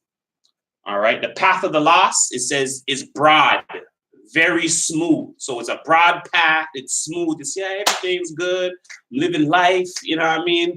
Boom, all right, but ruins them without troubling them. So if your life is not troubling you, if your life is smooth sailing, you're not going through calamities, okay, hardships that should be making you even come out of the truth, that should making you want to stop, that should be making you want to do all of these things, all right, then you're could be on a path of the lost, which you're not being troubled, all right? And if you haven't been troubled yet, then be aware, because if you are of the other people, it's going to come at some point in time, all right? But the path of the lost is broad, very smooth, and it will ruin you without troubling you. Continue. But the path of the saved is narrow, rugged, and in the end it saves, not without much toil, those who have journeyed through it. All right, so it's narrow, rugged. It's a narrow, rugged, all right, rough, all right? But in the end, it saves, not without much toil, those who have journeyed through that path. That's rugged, narrow. All right, continue. And these two paths are presided over by unbelief and faith. And these journey through the path of unbelief, those who have preferred pleasure, on account of which they have forgotten the day of judgment, doing that which is not pleasing to the Most High, and not caring to save their souls by the word, and have not anxiously sought their own good. Truly they know not that the counsels of the Most High are not like men's counsels. For in the first place, he knows the thoughts of all men, and all must give an account not only for their actions, but also of their thoughts. And their sin is much less who strive to understand well and fall, than that of those who do not at all strive after good things.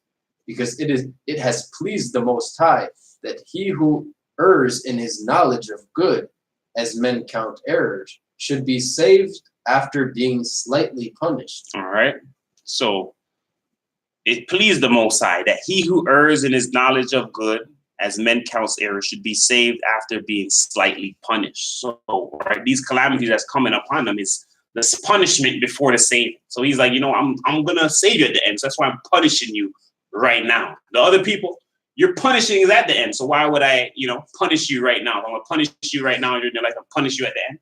This is why he has to punish the righteous from right now through your life, because that punishment won't be there in the kingdom. Okay, so from right now, I'm going to lay it on you, because he already knows this. He already knows what you've done. So he's already laid the punishments out in your lifetime. And that's why you're going through the calamity, because he can't punish you at the end time because you're going to be one of his chosen. So you got to get it in your life. While the other people, they get punished at the end because you've been living out your life and you're not going to the kingdom. So you have all that time to deal with your punishment.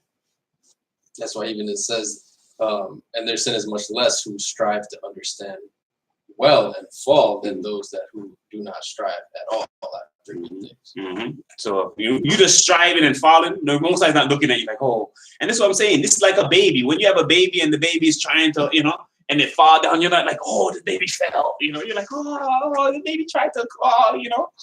Soon you'll get there. You'll get there. Try again. Y'all encouraging the baby. You know what I mean? Try again. Y'all get the camera when it tries to try again. Like, take a look at this spot and do it again. To see the day that, it could stand up. All right. Where it's different if you have a big child and you see the child falling, where you're like, what's wrong with it? All over the place, all over the ground. Get up. All right. You're a big child. So it's not funny at that time and point no more. But, when it's a baby, when you're under the grace, that's when it's all right. You're a child. You're meant to fall and try and think. He knows that you're brand new in the world. So you got to try to walk. And when you try to walk, you're going to fall. That's why he made babies like that. Some people will be thinking, why do babies come like that? Because the baby has patterns that you have to observe. All right. So was that the end of that? Okay. It says, but they who have taken no care at all to know the better way, even though they may have done countless other good deeds, if they have not stood in the service he has himself appointed, come under the charge of indifference and are severely punished and utterly destroyed. All right. But they who taken no care at all to know the better way, even though they may have done countless other good deeds. All right. If they have not stood in the service he has himself appointed. All right. So you have to stand in the service of the Most High, which is his truth, which is the community, which is building, which is that. You have to remain. You have to remain while the stuff happens. And this is what sanctifies you, remaining in it while it's happening, because everybody, when it's happening, we see the result.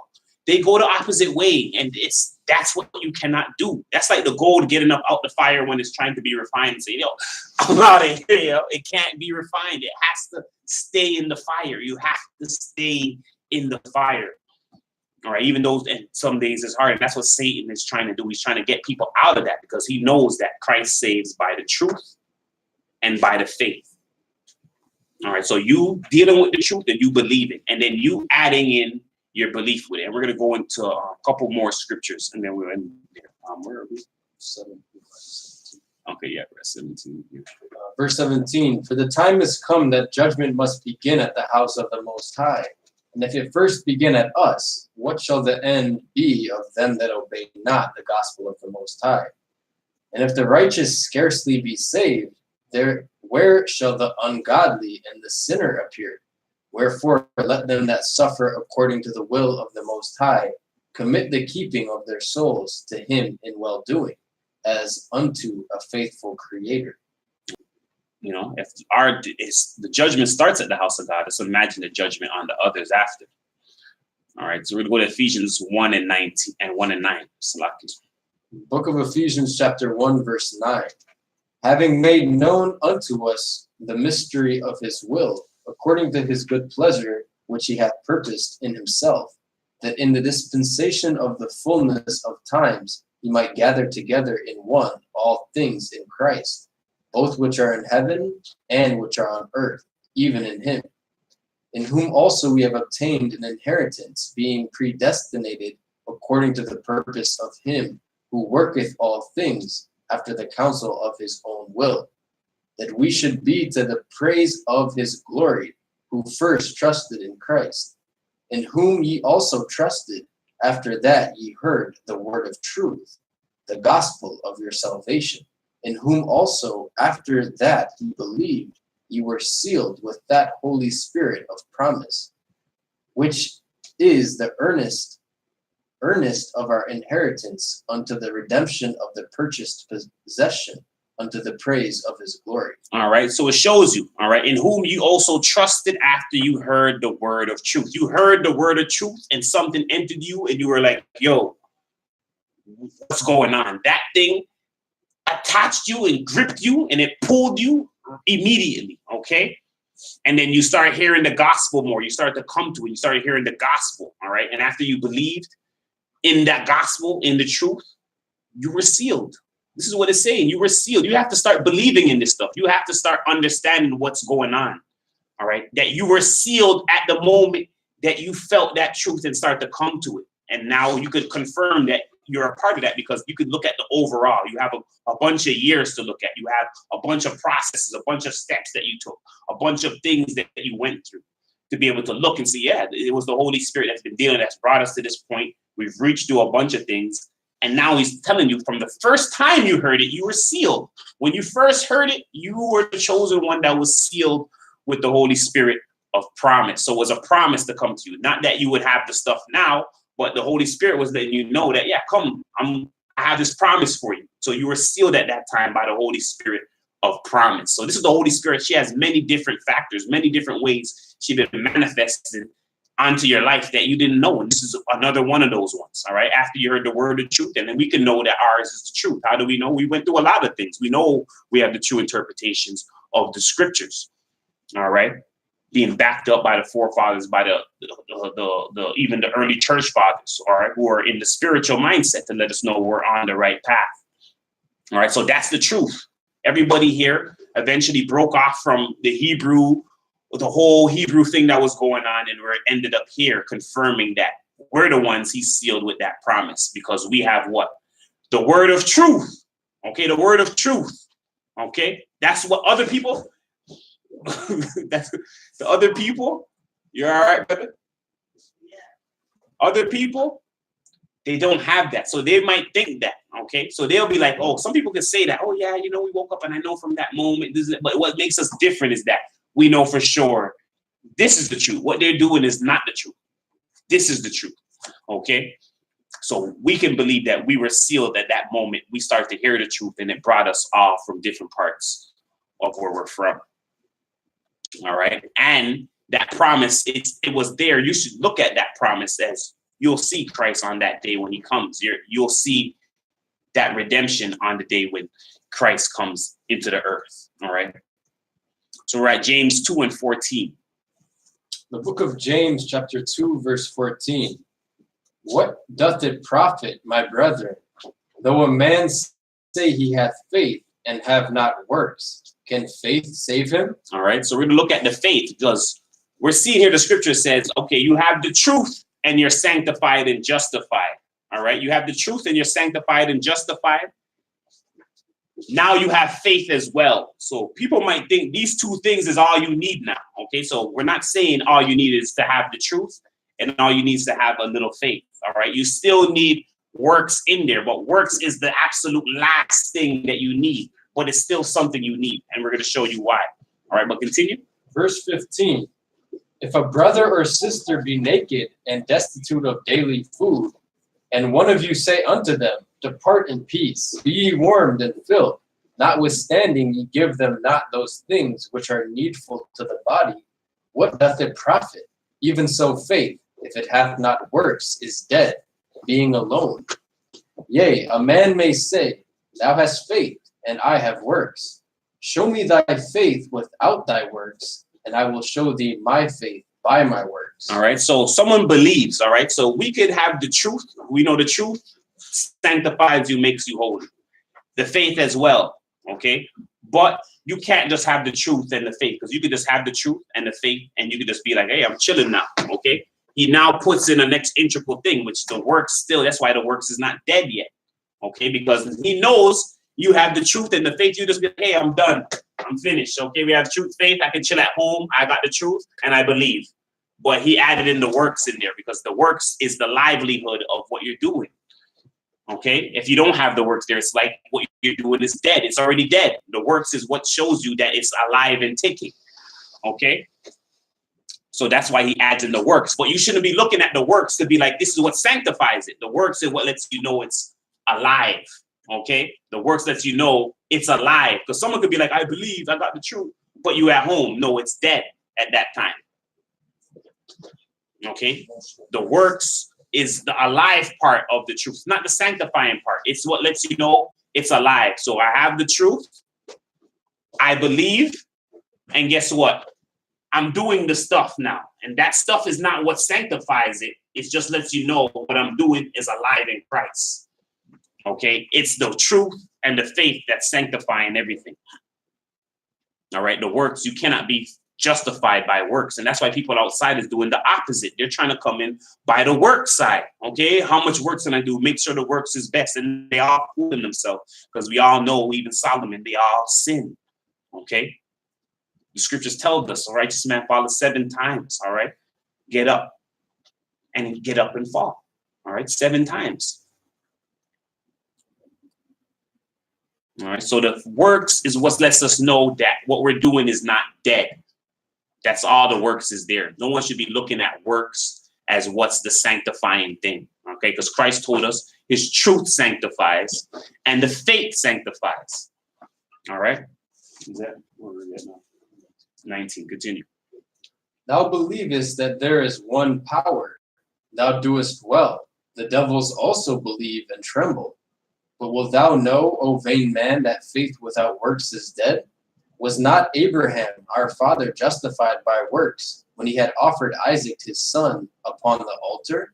Seest thou how faith wrought with his works, and by works was faith made perfect? All right. So the works makes the faith alive. So someone could be like, oh, I believe. But if you don't have any backative, like, oh, I went out and tried to baptize somebody. I went out and tried to, but someone could be like, yeah, I believe in the true baptism. Did you try to baptize anybody? Then you don't believe in the true baptism. You get what I'm saying? This is what he's showing you. You can't just say, I believe. You have to have some attempt. That's what shows that you truly believe. You can't say, I believe, and then you didn't attempt to do nothing. And that's what a lot of people is doing. I believe and I'm chilling at home. We believe. So guess what we're doing? We baptize it. We calling our members. We send things out. We doing all of this. As much as we know, we fall short of the glory of the Most High. We have the works there to show it. And that strengthens the faith. That shows that the faith is working. All right. And that we're being sanctified by the truth and that it's all in unison. All right. Continue. Verse 23. And the scripture was fulfilled, which saith, Abraham believed the Most High, and it was imputed unto him for righteousness, and he was called the friend of the Most High. Ye see then how that by works a man is justified, and not by faith alone, or only. Likewise also was not Rahab the harlot justified by works, when she had received the messengers, and had sent them out another way? For as the body without the spirit is dead, so faith without works is dead also. All right. So the faith is the body. Okay. And the works is the spirit part of it.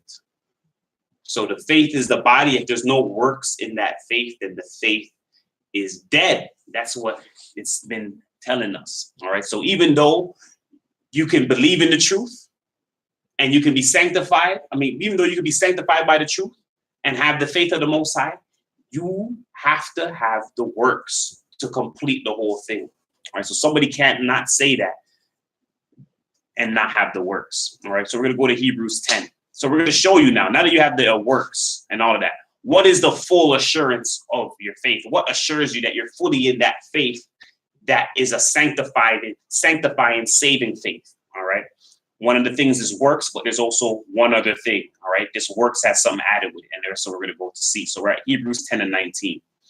The book of Hebrews, chapter 10, verse 19, the full assurance of faith.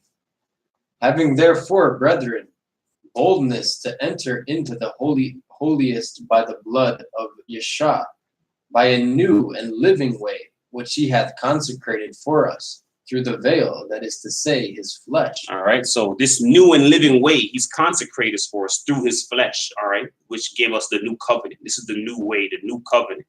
Continue. And having an high priest over the house of the Most High, let us draw near with a true heart in full assurance of faith, having our hearts sprinkled from an evil conscience and our bodies washed with pure water. All right. So having your heart, all right, come to the Most High in full assurance of faith. So this is what he's asking us. Come to full assurance of faith, having your heart sprinkled from an evil conscience and your body washed with the pure water. All right. The actual water and the washing of the word as well. Continue.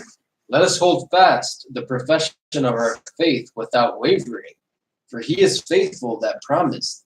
And let us consider one another to provoke unto love and to good works, not forsaking the assembly of ourselves together, as the manner of some is, but exhorting one another, and so much the more as ye see the day approaching. All right. So he says, not forsaken of yourself. So he's letting you know the full assurance of your faith, all right, is attached to assembling yourself. And I'm going to show you why. We're dealing with the Feast of First Fruits, all right? The Feast of First Fruits in the Old Testament, it belongs to the Most High. All the fruits, they belong to the Most High, all right? And the people of the land was instructed what to do with the fruits that belong to the Most High. You got to gather them. The fruits got to be gathered because they're the Most High. So if we're in the New Testament now, and you're a fruit of the Most High, you have to be gathered to complete that.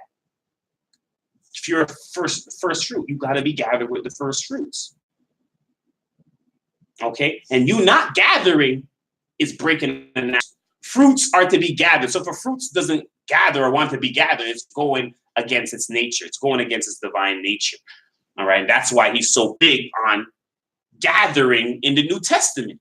Okay? Because if you're a first fruit, he showed you in the Old Testament that you don't belong to you. You belong to him. And what belongs to him must be gathered to him.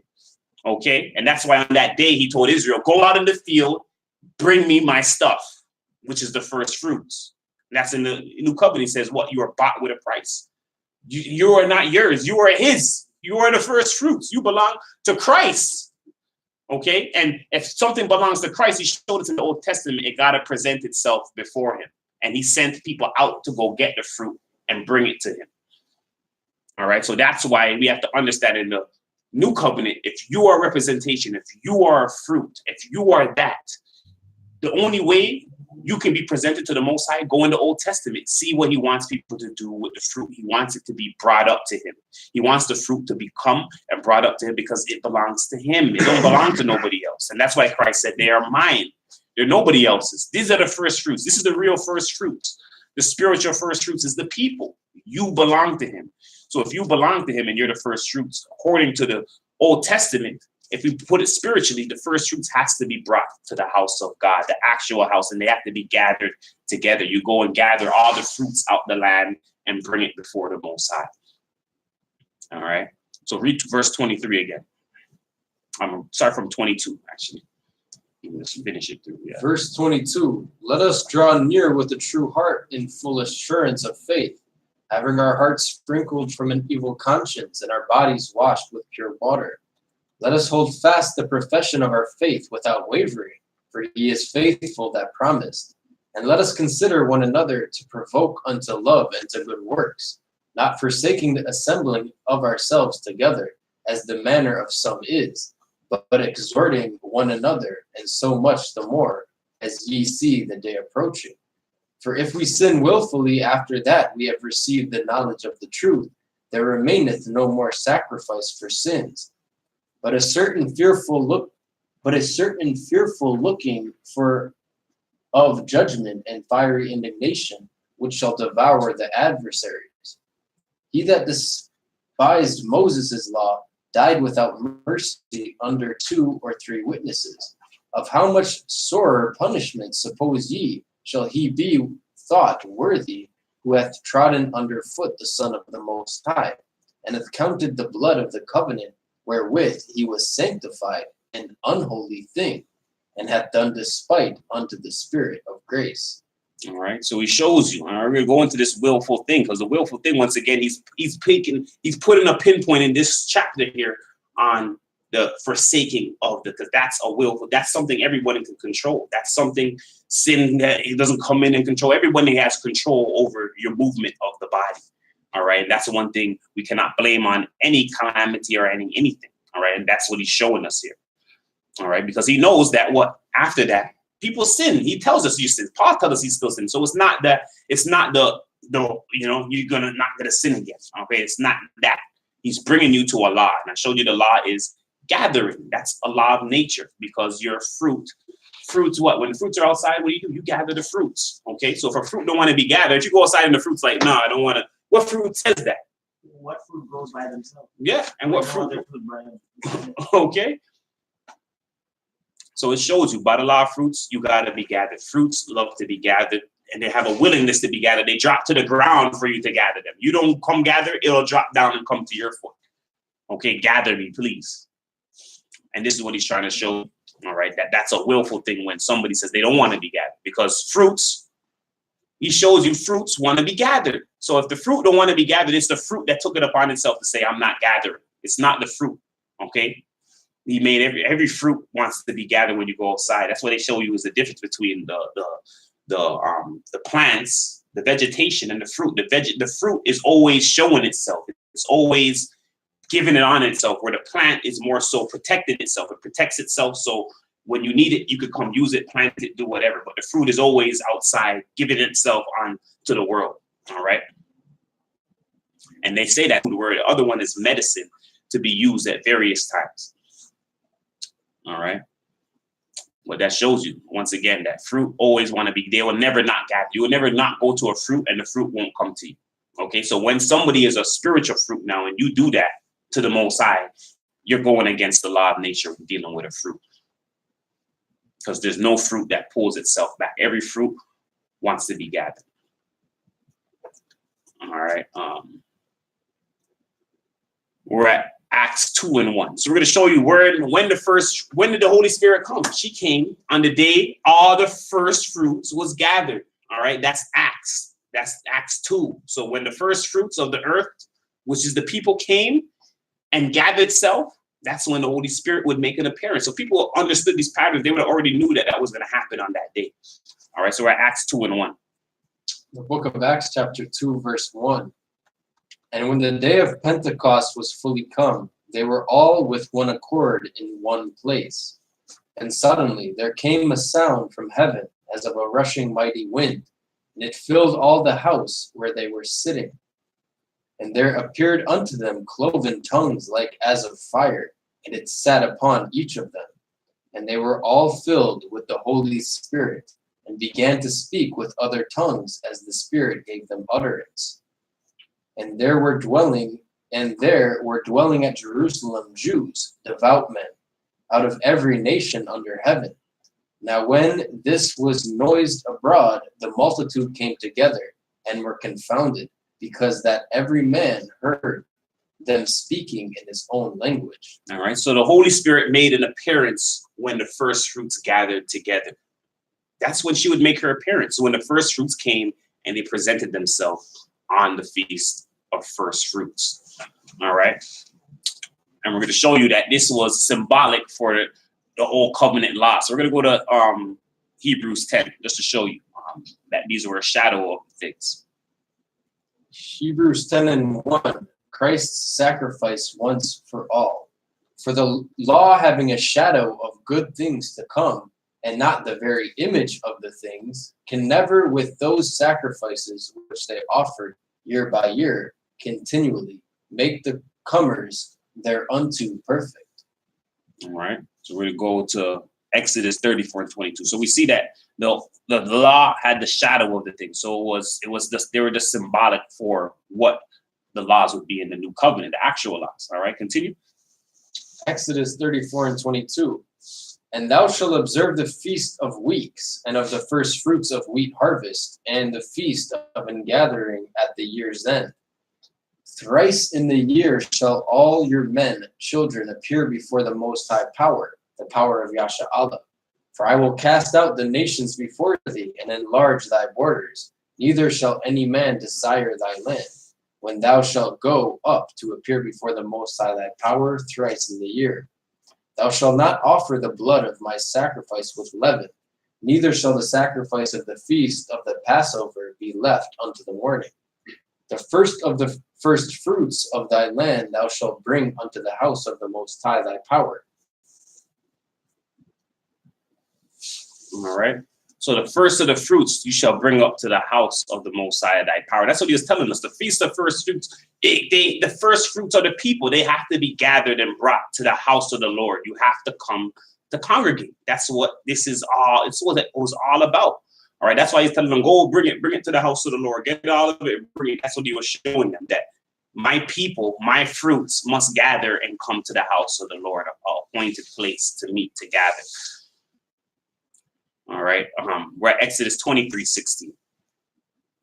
The book of Exodus, chapter 23, verse 16. And the feast of harvest, the first fruits of thy labors, which thou hast sown in the field, and the feast of ingathering, which is in the end of the year, when thou hast gathered in thy labors out of the field. 3 times in the year all thy males shall appear before the Most High Power. Thou shalt not offer the blood of my sacrifice with leavened bread, neither shall the fat of my sacrifice remain until the morning. The first of the first fruits of thy land thou shalt bring in the house of the Most High thy power. So once again, he tells you the first of the fruits of the land you shall bring unto the Most High thy power. And they should not be eaten with leavened bread, all right? And the fat of the sacrifice shall be shall neither be remain until the morning. And we do that. The fat is symbolic for the grains of the field. All right, I put 2 scriptures in there. So we're going to go to Hebrews 11:4 to show you when did this fate start happening. All right, so with Abel was the first one showing you how. I can just read the Hebrews 11:4. The book of Hebrews, chapter 11, verse 4. By faith Abel offered unto the Most High a more excellent sacrifice than Cain, by which he obtained witness that he was righteous, the Most High testifying of his gifts, and by it he being dead yet speaketh. All right, so this is one thing. So Abel offered up the right sacrifice by faith without him knowing. So when we go to the diet right here, and you look at where the diet comes from, it comes from the Essene gospel, the humane gospel, to these things. The Most High made sure that these things will come from a faith-based book where you would have to more so believe in it and accomplish it more so than it coming with everything with it. Because this is how all of them got it. Abel didn't just do it by it being shown to him. He seen it and he believed in it and offered up the right one. And this is what happened with this truth. We seen it. All we had was humane gospel. That's it. No backative, no in the scripture. We never seen the scriptures don't talk like that until you discern spiritually. But from that, the faith was from right there reproved and said, hey, you're chosen. Because this is how all of them got. This is how Abel got it. Abel offered up the right what? Sacrifice by what? Faith. He didn't know. We didn't have the intricate details. He just made sure, my spirit's working with this one. And this is why the Most High would make sure the no flesh, everything will come through this way where it's more so faith-based. That's why people are always questioning it, because they're questioning your faith. You're questioning because he didn't give you the direct. That's how Abel got it. Abel offered up what? The right sacrifice based on what? Faith. So how would we get the no flesh on for sure doctrine, on for sure stuff, when that's not how they got it in the beginning? They got it by faith. That's why Abel offered it up. He didn't get in and show them, oh, this one is wrong, that one's. He felt it in his heart. He came pure-heartedly, and that's what differentiated him from Cain. While the others, they're not doing that. All right. We're at homilies. Who's that? Homilies 45? Yes, chapter 45. Clementine Homilies, chapter 45. Sacrifices. But that he is not pleased with sacrifices is shown by this, that those who lusted after flesh were slain as soon as they tasted it, and were consigned to a tomb, so that it was called the grave of lusts. He then, who at the first was displeased with the slaughtering of animals, not wishing them to be slain, did not ordain sacrifices as desiring them, nor from the beginning did he require them. For neither are sacrifices accomplished without the slaughter of animals, nor can the first fruits be presented. All right, so the first fruits cannot be presented under the slaughter of animals. That's what he was showing from Cain, because Cain, when he was coming, he had the murderous thoughts, and all of that is there. You cannot be a first fruit. You cannot have the first fruits of the spirit, all of that, and operate in sacrifices and bloodshed. And this is why he chose Abel over Cain.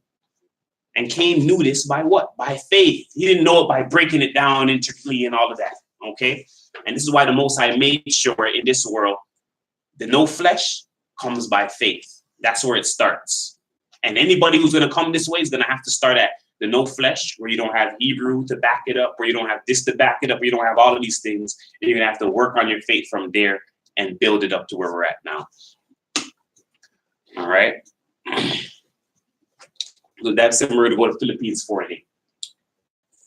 Philippians chapter 4, verse 8. Finally, brethren, whatsoever things are true, whatsoever things are honest, whatsoever things are just, whatsoever things are pure, whatsoever things are lovely, whatsoever things are of a good report, if there be any virtue and if there be any praise, think on these things. Those things which ye have both learned and received and heard and seen in me, do, and the Most High power of peace shall be with you. All right. So with that being said, we want to say all praises to the Most High, which is the fruits of the Spirit, or the first fruits of the Spirit. In this, we went and we seen how the Most High was dealing with the first fruits in the Old Covenant, that he was dealing with it with actual fruits, and that he wanted us to bring the fruits.